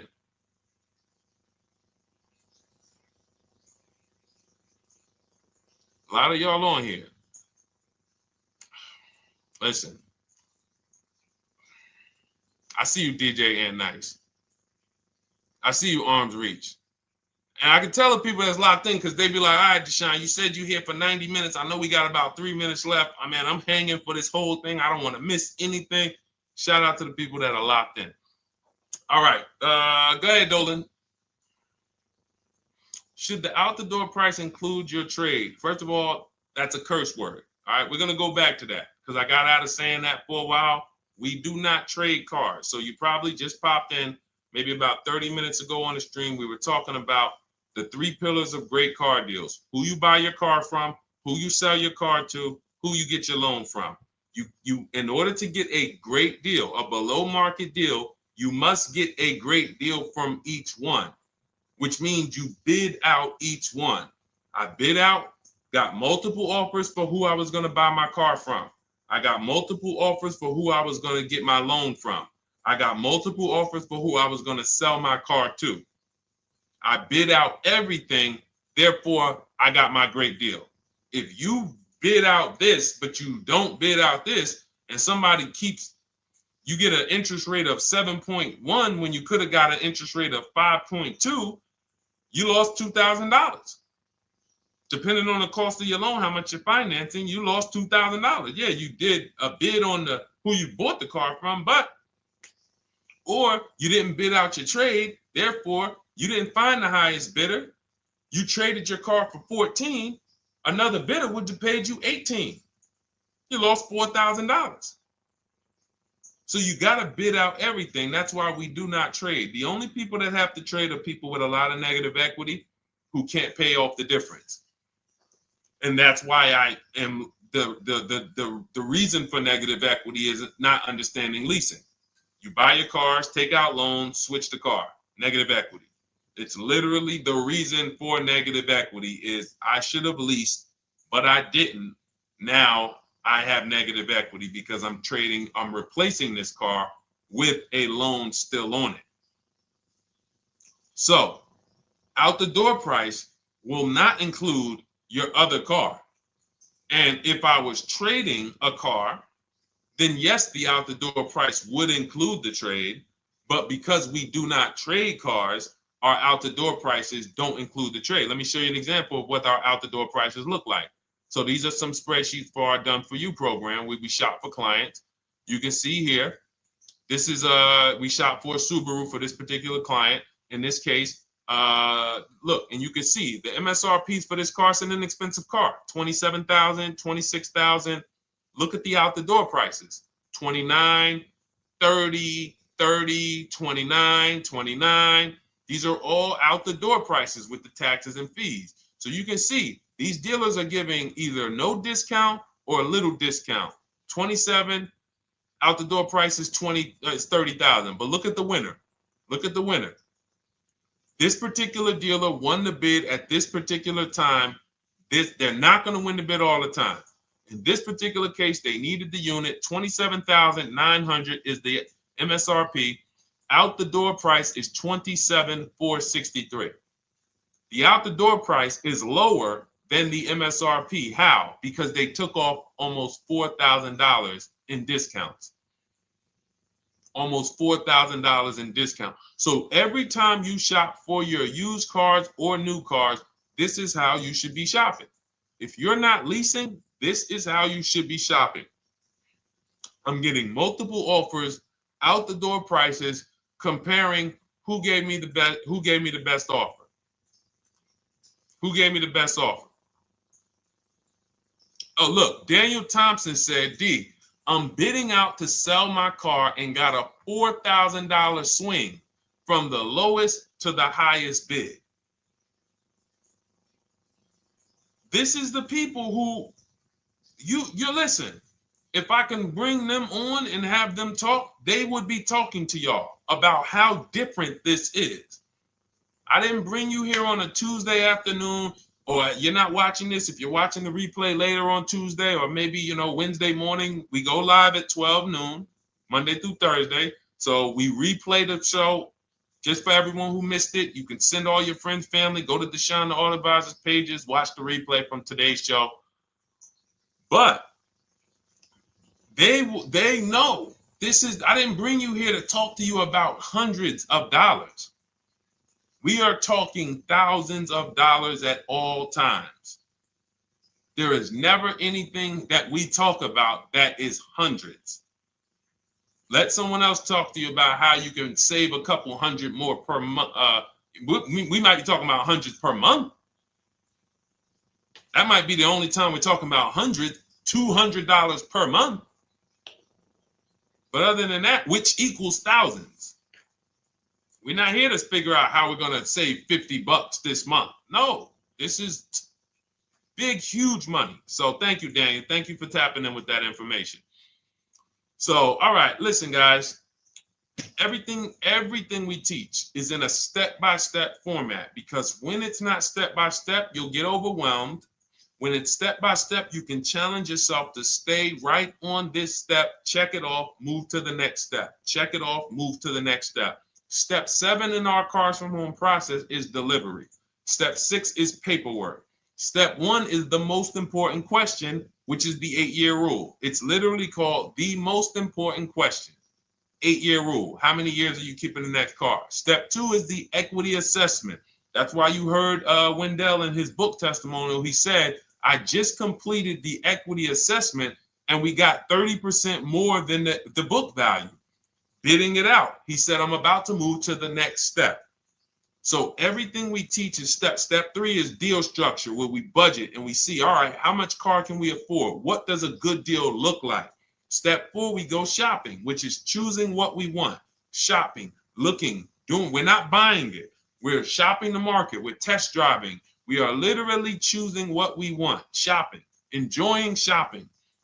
Step 5 is multiple offers. That's when we're in talking to dealers online, getting offers, getting bids. Step 6 is paperwork and protection to make sure that the offer we got is legit. We tied it up. Paperwork is right. We go over extended warranties, tire and wheel, maintenance plans. Do we need them? Key protection. Do we need any of this stuff? And step 7 is delivery. It is a step-by-step path. That is how people win. They're not coming into some college to learn how to be a car salesman or to learn everything I know. No, it's a path. So if you want the blueprint in book form, that's my digital book, Cars from Home, 7 Steps of Saving Time, Money, and Avoiding Dealerships. Normally $97, part of our 30-minute welcome offer. You can get yours for $24 in my TikTok bio, Instagram bio, the YouTube comments, and the Facebook comments. Click those links and then click the special $24 welcome offer. It's good for 30 minutes. And you'll save 75%. If for those of you who are like, Deshone, what about that video checklist? That is our Shop Done With You program. Cars from Home, done with you. You get lifetime access to everything we teach, all our below market videos, and it's short videos. I want you guys getting cars in 90 minutes. 90 minutes. Not shopping. The shopping might take you longer. Deciding what you want, you might be doing that for 2 months. But once you decide what you want, I want you to be able to get below market deals in 90 minutes. That's how I do it. We're not hours and hours to get these car deals. Some of these deals we make in literally 45 minutes over a 3-day period. So that is how we do it. And you'll have access to our coaching program. We do Zoom calls twice a month, first and third Wednesday. And you have a Facebook group with 1,600 people in it that have come before you in the last 3 years. And then for those of you who qualify for shop with done for me, just do it for me, Deshone. New cars, new cars and leases only. Credit score has to be over 670 FICO. Book a call with our team. Let's see if we can help you. All of those have welcome specials. The book is 75% off welcome special. Shop with Deshone is $200 off welcome special for 48 hours. And done for you is $300 off for 72 hours. All welcome specials for people to say, all right, I'm taking action. I'm going to take advantage of a lower investment for taking action immediately. And for those of you who you're still new here, you're like, Deshone, I like the information, but I need to get, can I get some free advice first? Let me test out some free advice. You can, of course, go download our cheat sheets, and that's there as well. All of that is in the Cars from Home Toolkit. So always a pleasure. We will be back tomorrow, 12 noon. Please mark your calendars, tell your friends, bring a friend, and we'll continue to, we'll continue to do what we do and try to make sure you guys have everything you need to win every car you get. I want you sending pictures with the numbers. You know you've done it right when every car you get, you have pictures with the numbers.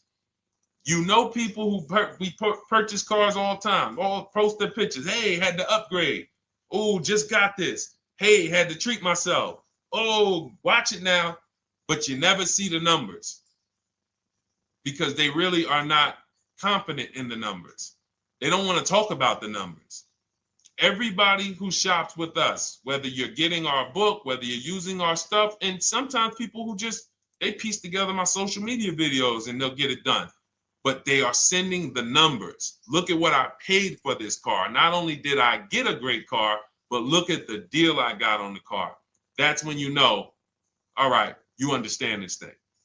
All right, have a great day, y'all. See you tomorrow. And if you couldn't make the whole broadcast, feel free to watch the replay. We'll be replaying it throughout the day until tomorrow's show. All right, have a great day, y'all. Thank you. God bless you.